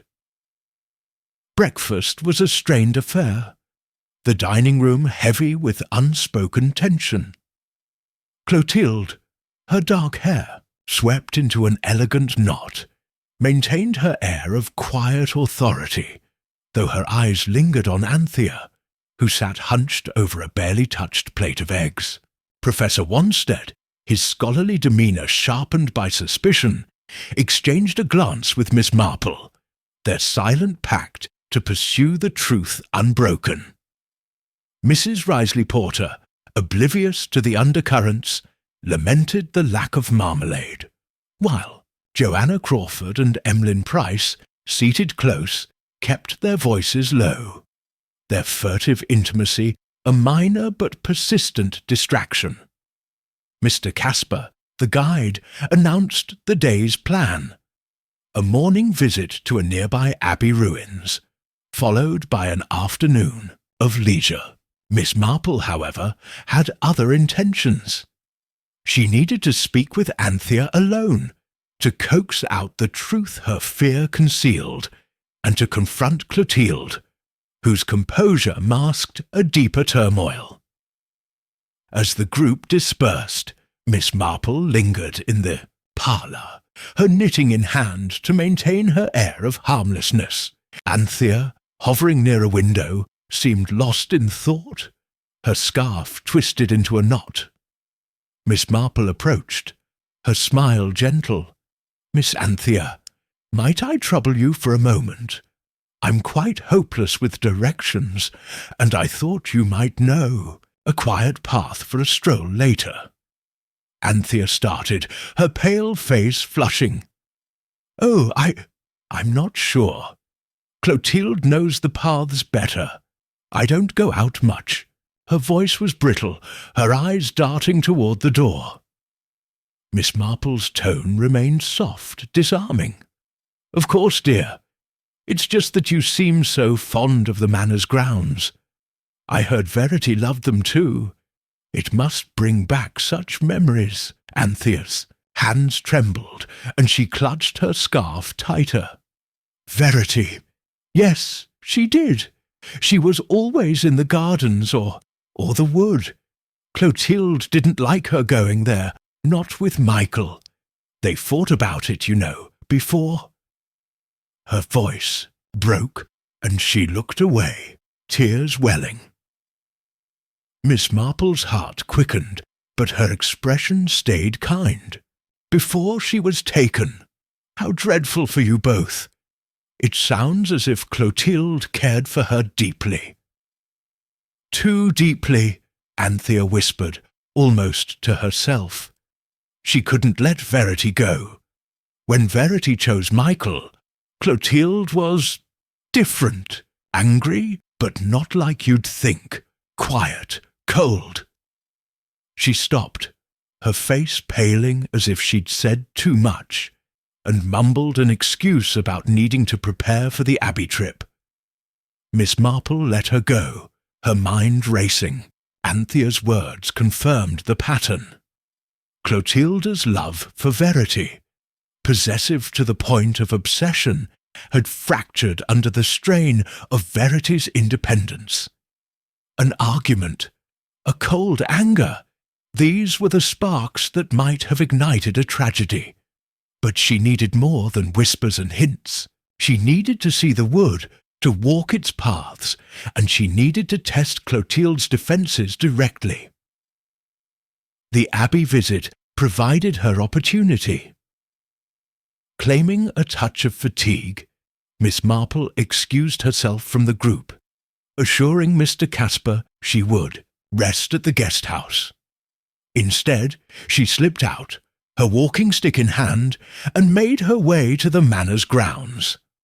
The gardens were empty, the tour group miles away, and she moved with purpose toward the ivy-covered gate. The iron bars were cold under her fingers, the lock rusted but sturdy. She glanced around, ensuring she was unobserved, and tested the gate. It held firm, but a narrow gap in the hedge nearby offered a way through. With surprising agility for her age, she squeezed past, emerging onto the wooded path beyond. The wood was dense, its oaks and elms forming a canopy that filtered the sunlight into dappled patches. The air was cool, heavy with the scent of moss and decay. Miss Marple walked slowly, her eyes scanning the ground for signs of the past. She had no clear map, only the newspaper's vague mention of a clearing where Verity's body had been found. As she ventured deeper, the path widened, leading to a small glade ringed by bracken. She paused, her heart heavy with the weight of what had happened here. The clearing was peaceful now, wildflowers dotting the grass, but she could imagine Verity's final moments, the terror of a betrayal she hadn't foreseen. Kneeling carefully, she examined the ground, her fingers brushing the earth. There were no clues after a decade, no traces of violence, but the act of being there sharpened her resolve. She rose, dusting her hands, and was about to retrace her steps when a rustle in the undergrowth made her freeze. Turning, she saw Clotilde, standing at the glade's edge, her face pale, her eyes blazing with a mix of anger and fear. "Miss Marple," Clotilde said, her voice low but sharp, "this is private land. I thought I made that clear." Miss Marple's smile was serene, though her pulse quickened. "Oh, dear me, I do apologize. I'm afraid my curiosity got the better of me. Such a lovely wood, I couldn't resist a peek." Clotilde's lips tightened, her composure strained. "It's not safe for wandering. The paths are treacherous. You should return to the guest house." Miss Marple tilted her head, her tone mild but probing. "I suppose this is where poor Verity was found, isn't it? Such a tragedy. She must have loved this place, as you did." Clotilde's face flickered, a crack in her polished facade. "Verity? Yes, she came here sometimes. Against my wishes. She was headstrong, drawn to that boy, Michael. It cost her everything." Her voice was bitter, her hands clenching at her sides. Miss Marple took a step closer, her eyes gentle but unyielding. "It must have been heartbreaking, losing her. You cared for her so deeply, like a daughter. When she chose Michael, it must have felt like a betrayal." Clotilde's breath caught, her eyes narrowing. "You presume a great deal, Miss Marple. Verity was my responsibility. I wanted the best for her. Michael was a mistake, a danger. I tried to protect her." "Protect her," Miss Marple repeated softly, her voice a velvet trap. "But love can be so hard to let go, can't it? When someone we cherish turns away, it stirs such pain, such anger." Clotilde's face drained of colour, her hands trembling. "What are you implying? I loved Verity. I would never have harmed her." Her voice rose, a defensive edge cutting through, her usual calm. Miss Marple's gaze held steady, her tone unchanged. "Of course, my dear. I only mean that love can blind us, make us act in ways we never intended. Verity's death was a terrible thing, and Michael, well, some wonder if he was truly guilty."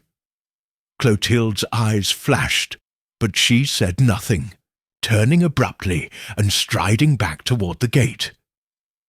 Miss Marple followed at her own pace, her heart pounding, but her resolve firm. The confrontation had been a risk, but it had shaken Clotilde's armour, revealing a vulnerability she could not hide. The wood, too, had given her a sense of Verity's final moments, a connection to the truth she sought.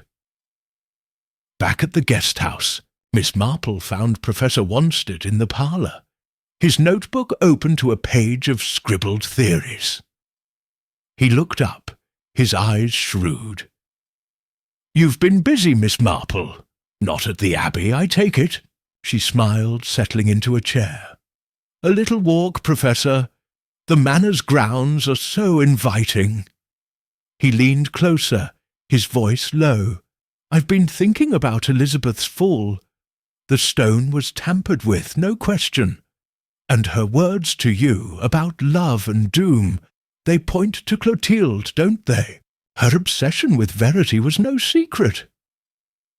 Miss Marple's needles, imaginary now, clicked in her mind. "Obsession is a dangerous thing," she said softly. "It can twist love into something else entirely." Whodunit nodded, his expression grim. "We need to be careful. If Clotilde is hiding something, She's dangerous. Anthea, too. She knows more than she's saying. The afternoon passed in a blur of village gossip and tea, the group's leisure time a facade of normalcy. Miss Marple, feigning interest in a local craft shop, kept her distance from Clotilde, who had retreated into icy silence. Anthea, however, was more approachable, her fear making her vulnerable. Miss Marple found her in the guest-house garden, staring at a bed of late-blooming asters. "Miss Anthea," she said gently, "I hate to trouble you, but I've been thinking of Verity.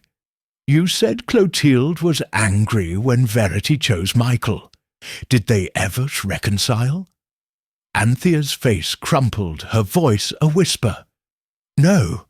The day before Verity died, they argued again. Clotilde was so cold, like she'd given up. I saw her go to the wood that night after Verity left. I didn't tell anyone. I was afraid." She broke off, tears streaming down her cheeks, and fled inside. Miss Marple stood still, the weight of Anthea's confession settling over her. Clotilde in the wood, the night Verity died.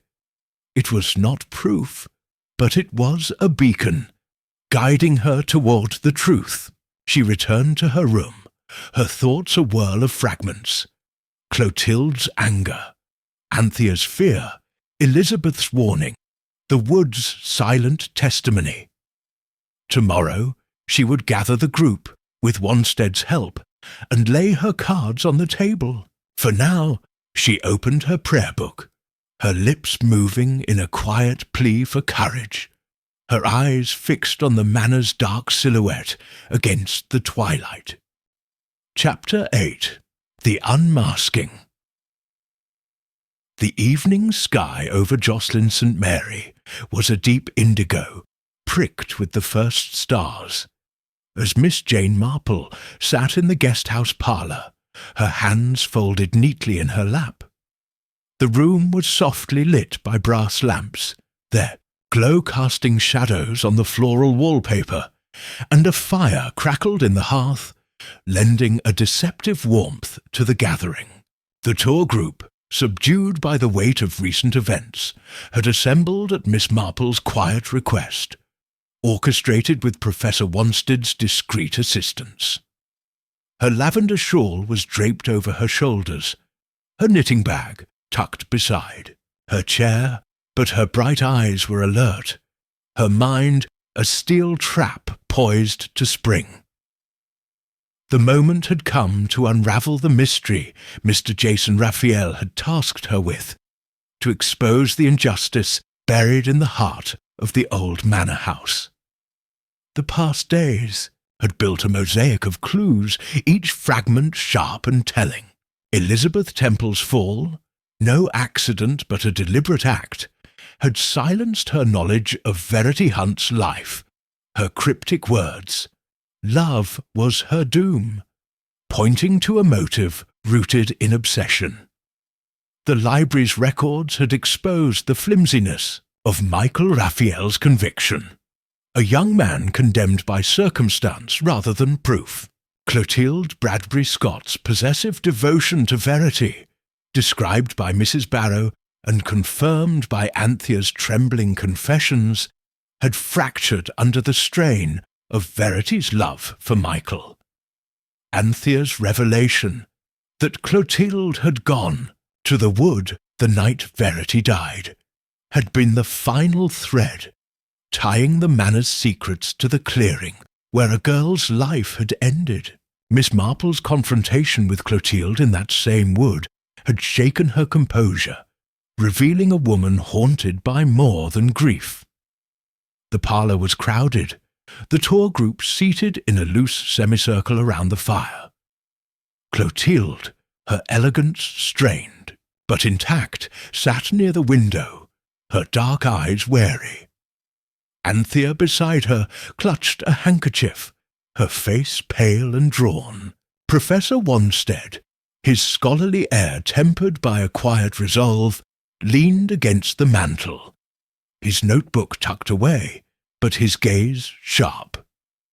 Mrs. Risley Porter, her usual bluster muted, fanned herself with a programme from the folklore lecture, while Joanna Crawford and Emlyn Price sat close, their hands brushing in a gesture of unspoken support.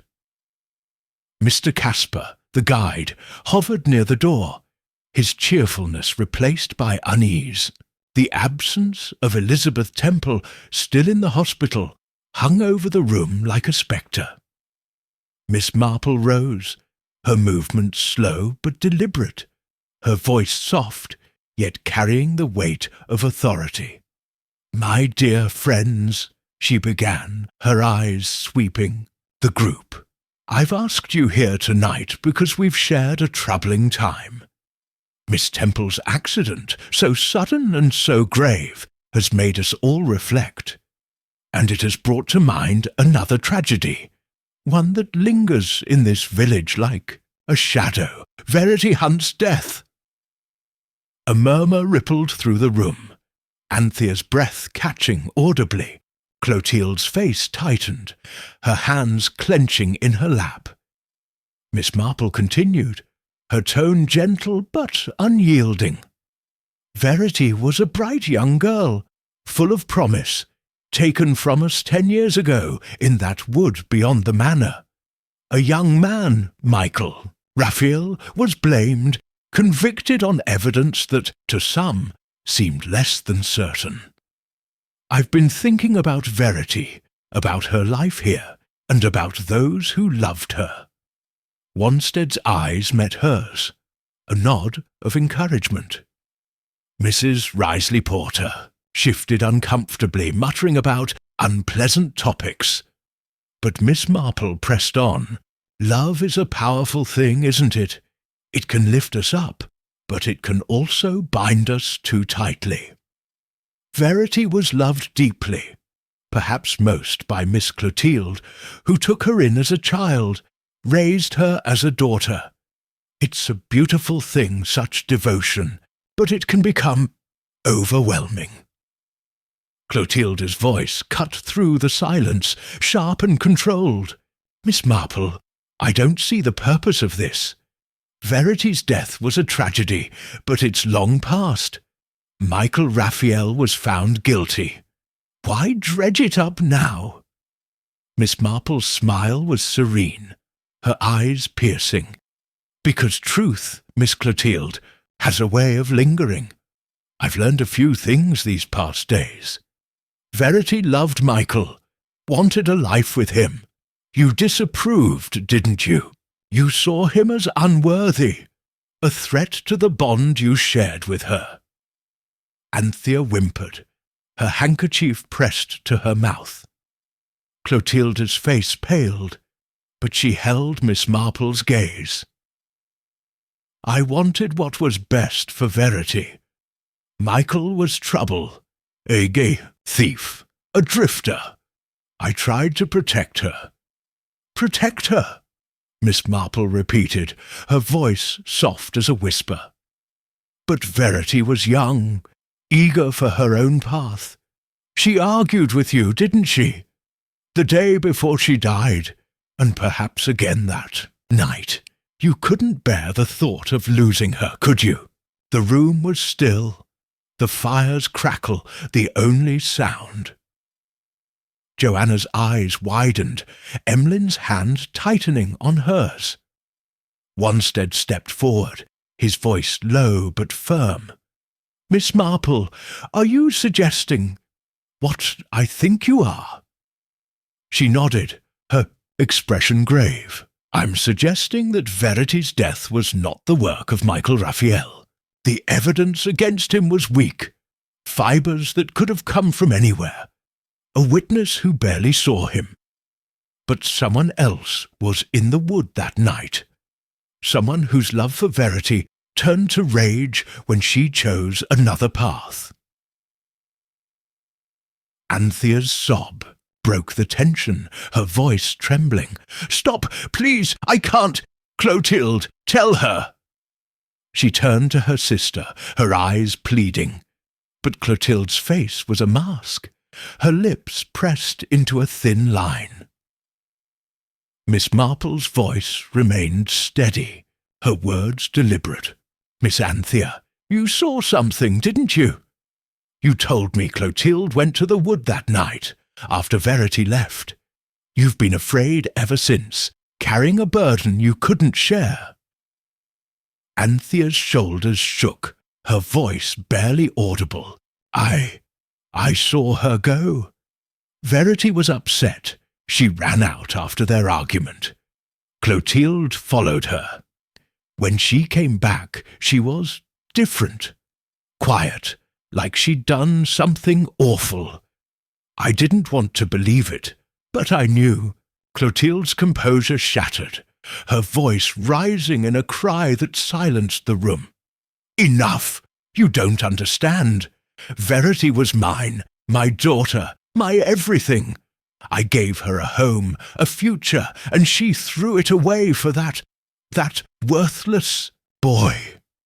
Her hands trembled, her eyes wild with a pain that had festered for a decade. "I followed her to the wood, yes. I wanted to make her see reason, but she wouldn't listen. She said she loved him, that she'd leave with him. I couldn't let her go. I grabbed her, and then it was over. She was gone." The confession hung in the air, a raw wound laid bare. Anthea collapsed in two, sobs, Joanna gasping, Emmeline's arm around her. Mrs. Risley Porter, for once speechless, stared in horror. Wanstead's face was grim, his suspicions confirmed. Mr. Caspar, frozen at the door, looked as if he might bolt. Miss Marple's voice was gentle, tinged with sorrow. "You loved her, Clotilde, but your love became a cage. When Verity chose Michael, you felt betrayed.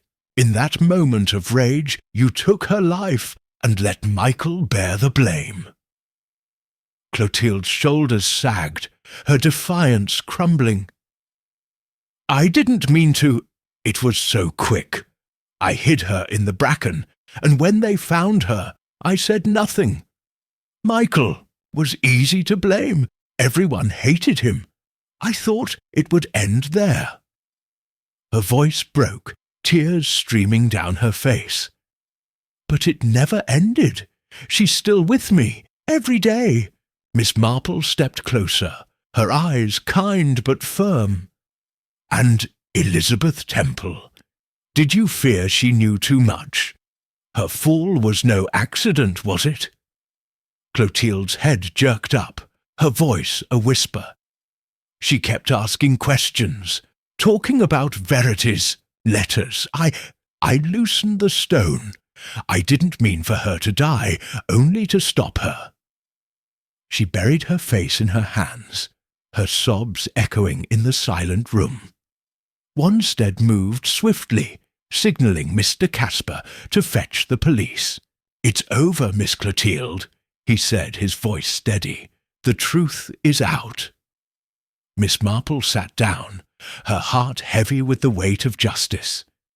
She had fulfilled Mr. Raphael's challenge, but there was no triumph in it, only sorrow for the lives broken by a love turned deadly, Anthea's grief, Clotilde's confession, Michael's lost years. All were wounds that time might never heal. The police arrived within the hour, their arrival marked by the crunch of gravel and the low hum of voices. Clotilde, her face blank with resignation, was led away, Anthea following, her sobs muffled by her handkerchief. The group dispersed, shaken, their whispers trailing into the night. Wanstead lingered, his expression a mix of admiration and solemnity. "You're a remarkable woman, Miss Marple," he said. "You saw what none of us could." She smiled faintly, her eyes distant. "I only listened, Professor. People tell us so much if we know how to hear. As the parlour emptied, Miss Marple remained, her gaze fixed on the fire. The manor's secrets were laid bare. Verity's killer, unmasked, Michael's innocence a step closer to vindication. Yet the cost was high, the scars deep. She thought of Mr. Raphael, his faith in her vindicated, and of Verity, a girl whose light had been extinguished by a love too fierce to bear.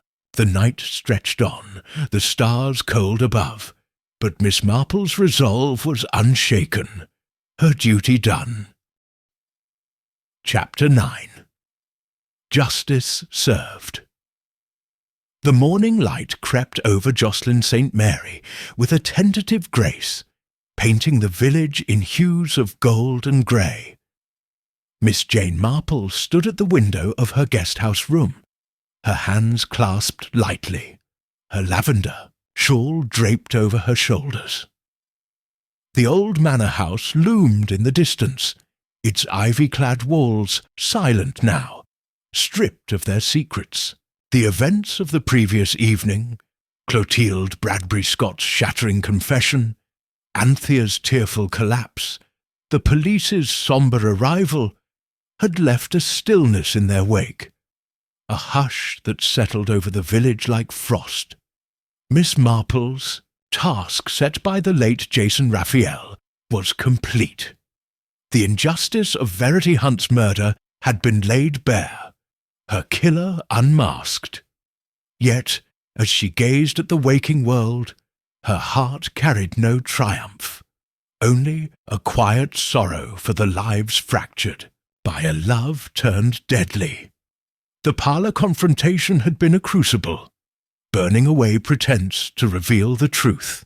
Clotilde, driven by an obsessive devotion to Verity, had confessed to strangling the girl in a moment of rage, unable to bear her choice of Michael Raphael. Anthea's anguished revelation that she had seen Clotilde enter the wood that fateful night had broken the dam, and Clotilde's admission of tampering with the stone that caused Elizabeth Temple's fall had sealed her guilt. Michael Raphael, wrongfully convicted, now stood a chance at freedom, his case poised for review. But the cost was heavy. A family torn apart, a village scarred, and Elizabeth, still in hospital, unaware of the justice her questions had helped secure. Miss Marple turned from the window, her movements slow but purposeful, and prepared for the day. She chose a simple grey dress, its severity softened by a brooch of seed pearls, a gift from a long-ago friend. Her knitting bag, ever present, remained on the bedside table, its contents untouched since the unmasking. The rhythm of her needles would come later, when her mind sought solace. For now, her thoughts were occupied with tying the final threads of the case, ensuring no detail was overlooked. Breakfast in the guest-house dining room was a muted affair, the tour group's usual, chatter replaced by whispers and sidelong glances. Clotilde's absence was a void, her arrest the unspoken wait at every table. Anthea too was gone, having accompanied her sister to the police station, her loyalty a fragile tether to a shattered life. Professor Wanstead, his scholarly air softened by fatigue, sat across from Miss Marple, his eyes meeting hers with a nod of shared understanding. Mrs. Risley Porter, her bluster subdued, picked at her toast, while Joanna Crawford and Emlyn Price, their secrecy less guarded now, spoke in low tones, their hands entwined. Mr. Casper, the guide, attempted to rally spirits with talk of the tour's final day, a visit to a nearby cathedral. But his cheer fell flat, the group's mood too heavy to lift. Miss Marple sipped her tea, her ears attuned to the room's undercurrents. Wanstead's murmured comment to Joanna about justice delayed confirmed his relief at Michael's impending review. Mrs. Risley Porter's hushed remark to Mr. Casper, something about that dreadful woman, carried a note of scandalized fascination. Miss Marple's thoughts, however, were on Anthea, whose fear had kept her silent for a decade. Her confession, though painful, had been a release, a step toward healing. Miss Marple resolved to speak with her if possible, to offer a word of comfort before the tour's end. After breakfast, she sought out Mr. Casper, her air one of gentle confusion. "I wonder, Mr. Casper," she said, "if there's news of Miss Temple. I'd so like to visit her before we leave. And perhaps, might I call at the police station? I feel I ought to see Miss Anthea, poor dear." Mr. Casper, ever obliging, arranged for a taxi to the hospital and promised to inquire about Anthea. "It's been a shock for us all, Miss Marple," he said, his usual buoyancy dimmed. "You've a kind heart, thinking of them." The hospital, a modern building some miles from the village, was quiet when Miss Marple arrived. Elizabeth Temple, she learned, had stabilized but remained unconscious, her recovery uncertain. Miss Marple sat by her bedside, her hands folded, her voice soft as she spoke. "You helped us find the truth, my dear," she murmured. "Your questions about verity, they stirred the waters. Rest now, and know you made a difference." She left a small posy of wildflowers, gathered from the guest-house garden, on the bedside table, a gesture of gratitude for a woman whose courage had cost her dearly. At the police station, a squat brick building in a nearby town, Miss Marple was met by a young constable, his manner respectful but guarded. Clotilde, he informed her, was in custody, her statement recorded, her demeanour one of bleak resignation. Anthea, released after giving her own account, was waiting in a small anteroom, her face pale and drawn. Miss Marple approached, her smile warm but tempered by sorrow. "Miss Anthea," she said gently, settling beside her, "I won't keep you long. I only wanted to say how brave you were speaking out. It can't have been easy." Anthea's eyes, red-rimmed, met hers. "I should have said something years ago," she whispered, her voice breaking.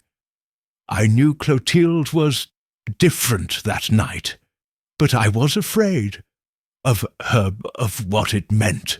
I let Michael suffer for it." Miss Marple's hand rested lightly on hers.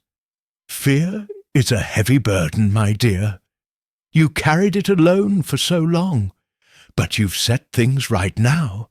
Verity would be grateful, I think." Anthea's tears fell, but she nodded, a flicker of relief in her expression. "I hope so. I'll try to make amends somehow, for Verity and for Michael."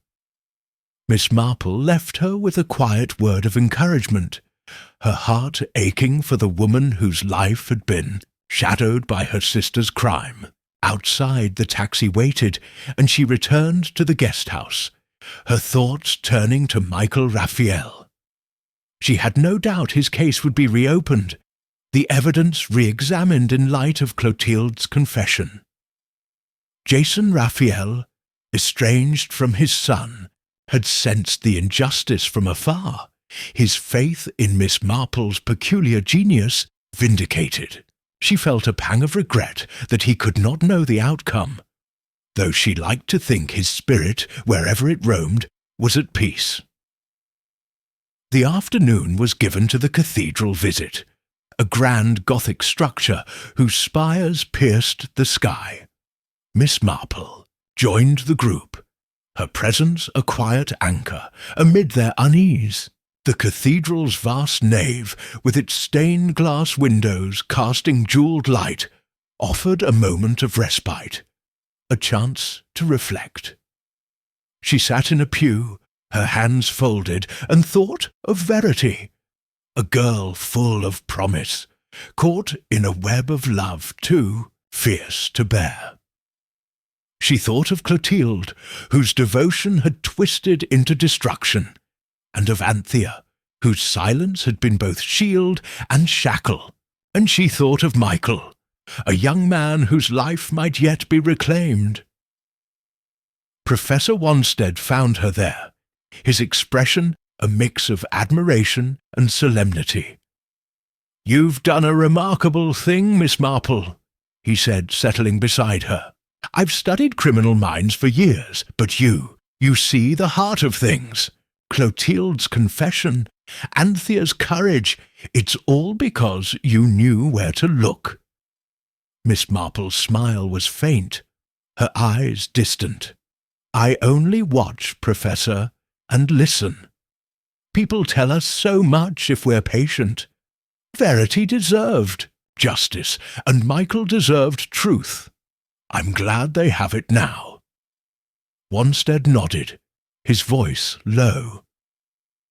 "The police say Michael's case will be fast-tracked.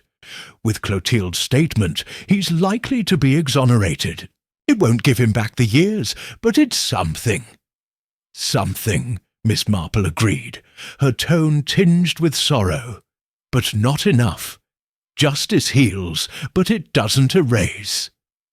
They sat in silence, the cathedral's organ playing softly in the distance, its notes a requiem for the lost.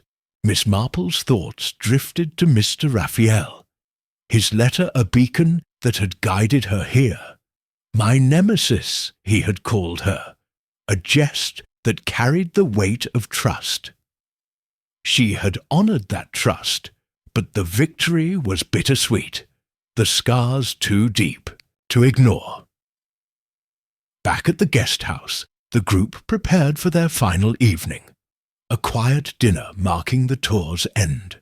Miss Marple, seated near Wanstead, observed the subtle shifts in her companions. Joanna and Emlyn, their secrecy now open, spoke of plans to visit Emlyn's aunt, their faces bright with youth's resilience. Mrs. Risley Porter, regaining her bluster, declared the tour memorable if unsettling, her complaints a familiar refrain. Mr. Casper, ever the optimist, toasted the group's fortitude, though his eyes lingered on the empty chairs where Clotilde and Anthea should have sat. After dinner, Miss Marple slipped away to her room, the weight of the case settling over her. She sat by the window, the manor's silhouette a dark reminder of the truth uncovered. Opening her prayer book, she traced a verse about mercy, her lips moving in a silent plea for Verity, for Michael, for Anthea, and even for Clotilde, whose love had been her undoing. The night was still, the stars cold above, but Miss Marple's resolve was unshaken, her duty fulfilled. The next morning, as the tour group boarded the coach for their return to London, Miss Marple took a final look at Jocelyn St. Mary. The village, with its stone cottages and ancient church, seemed unchanged, yet she knew it would never be the same. Verity's shadow had lifted, her justice served, but the echoes of her loss would linger. Miss Marple settled into her seat, her knitting bag at her side, and turned her thoughts to St. Mary Mead, where simpler mysteries, village fates and petty quarrels awaited. For now she had answered Mr. Raphael's call, and that was enough. Chapter 10. The Return to St. Mary Mead. The train from London to St. Mary Mead swayed gently through the countryside, its rhythm a soothing counterpoint to the turmoil Miss Jane Marple had left behind in Jocelyn St. Mary. She sat by the window, her small suitcase stowed above, her lavender shawl folded neatly over her lap. Her knitting bag rested at her feet, its contents untouched since the tour's dramatic conclusion, for her mind was too full to seek refuge in the familiar click of needles.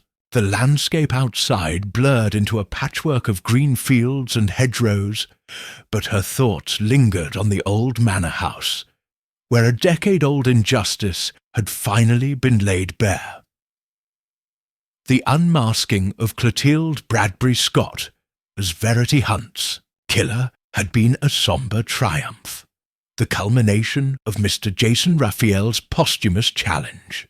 Clotilde's confession, her obsessive love for Verity twisted into a fatal rage, had shattered the manor's facade, freeing Anthea from the burden of her silence and paving the way for Michael Raphael's exoneration. Elizabeth Temple's fall, a desperate act to silence her probing questions, had underscored the depth of Clotilde's guilt. Yet, as Miss Marple gazed at the passing scenery, her heart carried no exultation, only a quiet ache for the lives broken by a love too fierce to bear.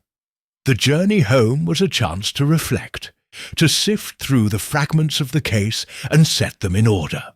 She had boarded the coach from Jocelyn St. Mary that morning, the tour group subdued, their farewells marked by a shared sense of closure.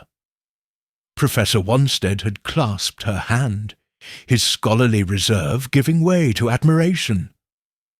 "You've a rare gift, Miss Marple," he had said, his voice low. "You see the truth where others see only shadows." Joanna Crawford and Emlyn Price, their youthful romance now open, had waved from the guest-house steps, their smiles a flicker of hope amid the gloom. Mrs. Risley Porter, her bluster restored, had declared the tour a scandal, but unforgettable, her niece trailing behind with a relieved sigh. Mr. Casper, ever the optimist, had pressed a tour brochure into her hand, as if to salvage some memory of beauty from the ordeal. Miss Marple had lingered a moment at the village's edge, her eyes tracing the silhouette of the old manor house. Its gardens, once Verity's sanctuary, now stood as a testament to a tragedy resolved, but never erased. She had murmured a prayer for Verity, for Michael, for Anthea, and even for Clotilde, whose life would end in a cell, her love a prison of her own making. Then she had turned away, the weight of her duty lifting, if only slightly, as the coach carried her back to London. Now, in the quiet of the train carriage, she opened her handbag and withdrew Mr. Raphael's letter, its cream paper worn from handling. "Dear Miss Marple," it began, "if you read this, I am gone. I have a task for you, one suited to your peculiar genius." She traced the words, her lips curving in a faint smile. He had called her his nemesis, a jest that carried the weight of trust. She had honoured that trust, uncovering the truth he had sensed from afar, an injustice buried in the heart of a village he had never seen. Folding the letter, she tucked it away, her thoughts turning to Michael Raphael. The police, Wanstead had assured her, were moving swiftly to review his case. Clotilde's confession, a beacon of hope for his release. It would not restore the years stolen from him, but it was a start, a chance to rebuild. The train slowed at a small station, its platform bustling with passengers. Miss Marple watched a young couple embrace, their laughter bright against the grey morning.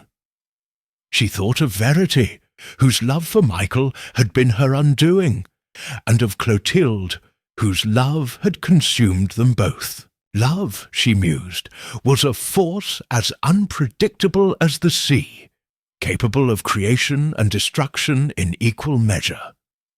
Her years in St. Mary Mead had taught her that, from the petty jealousies of village romances to the deeper passions that drove men and women to desperate acts.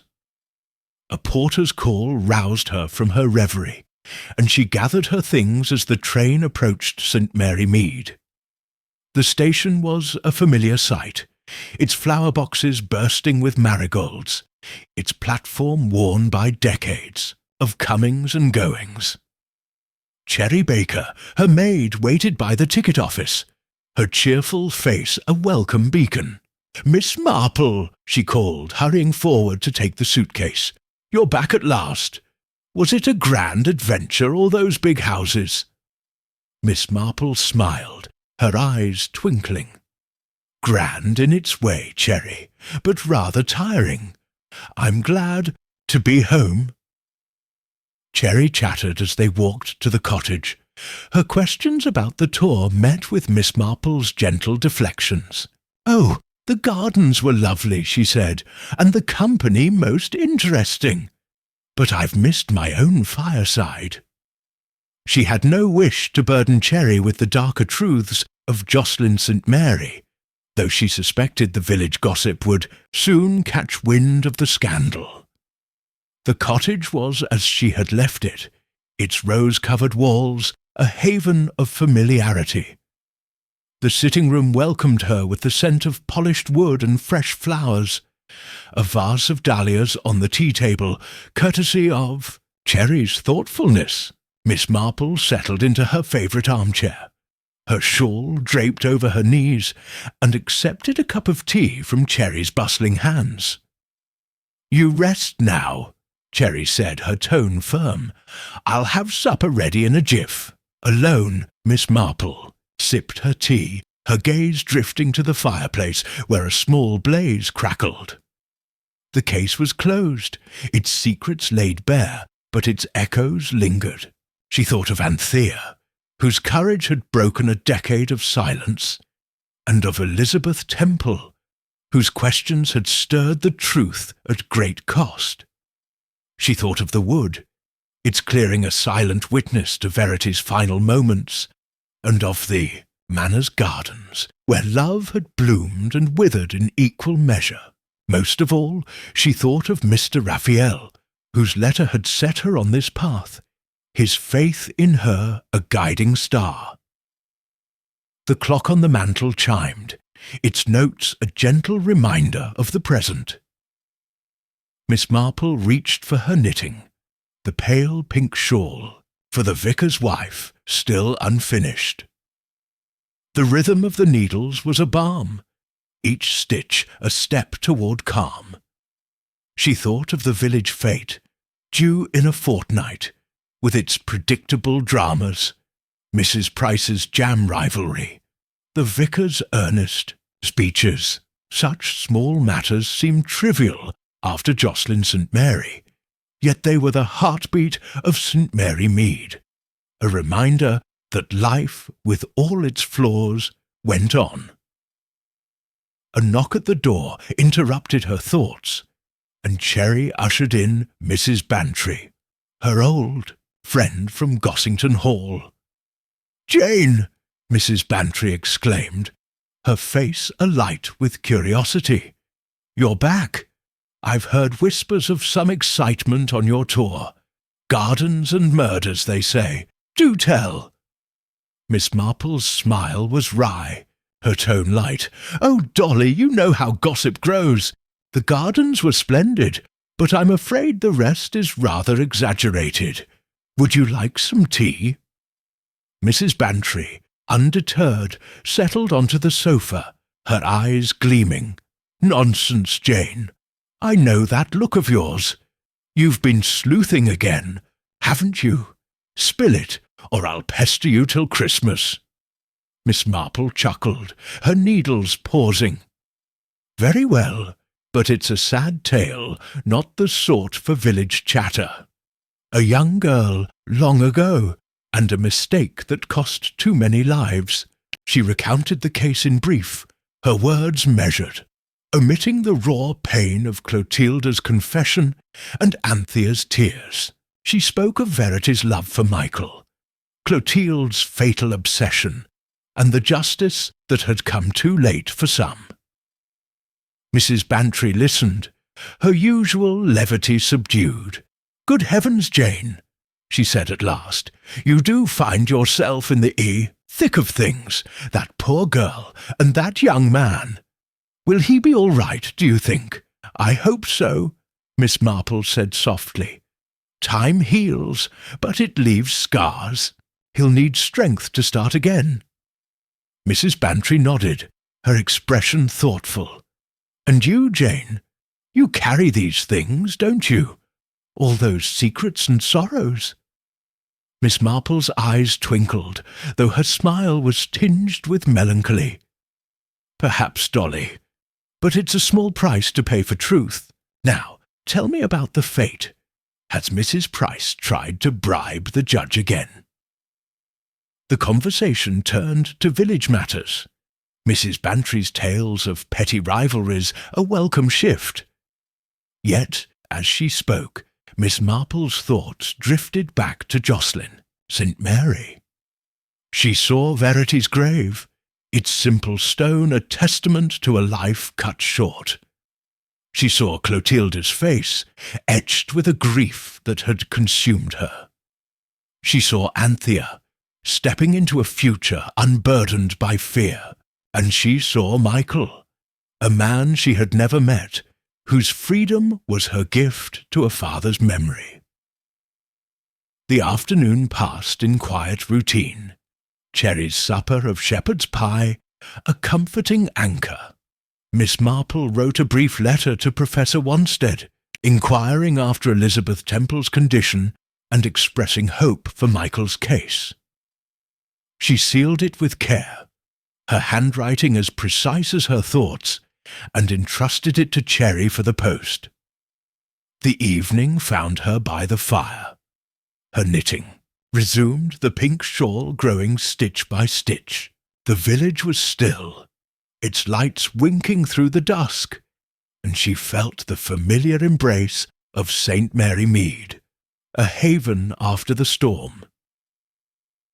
As the fire dwindled, Miss Marple opened her prayer book, its pages worn from years of use. She traced a verse about peace, her lips moving in a silent plea for those she had left behind. Verity, whose laughter would never echo again. Michael, whose life might yet find purpose. Anthea, whose courage had reshaped her world. And Clotilde, whose love had been her undoing. The stars outside were cold, but the cottage was warm, its walls a shield against the darkness. Miss Marple closed the book, her duty done, her heart steady, ready for whatever small mysteries the village might bring next.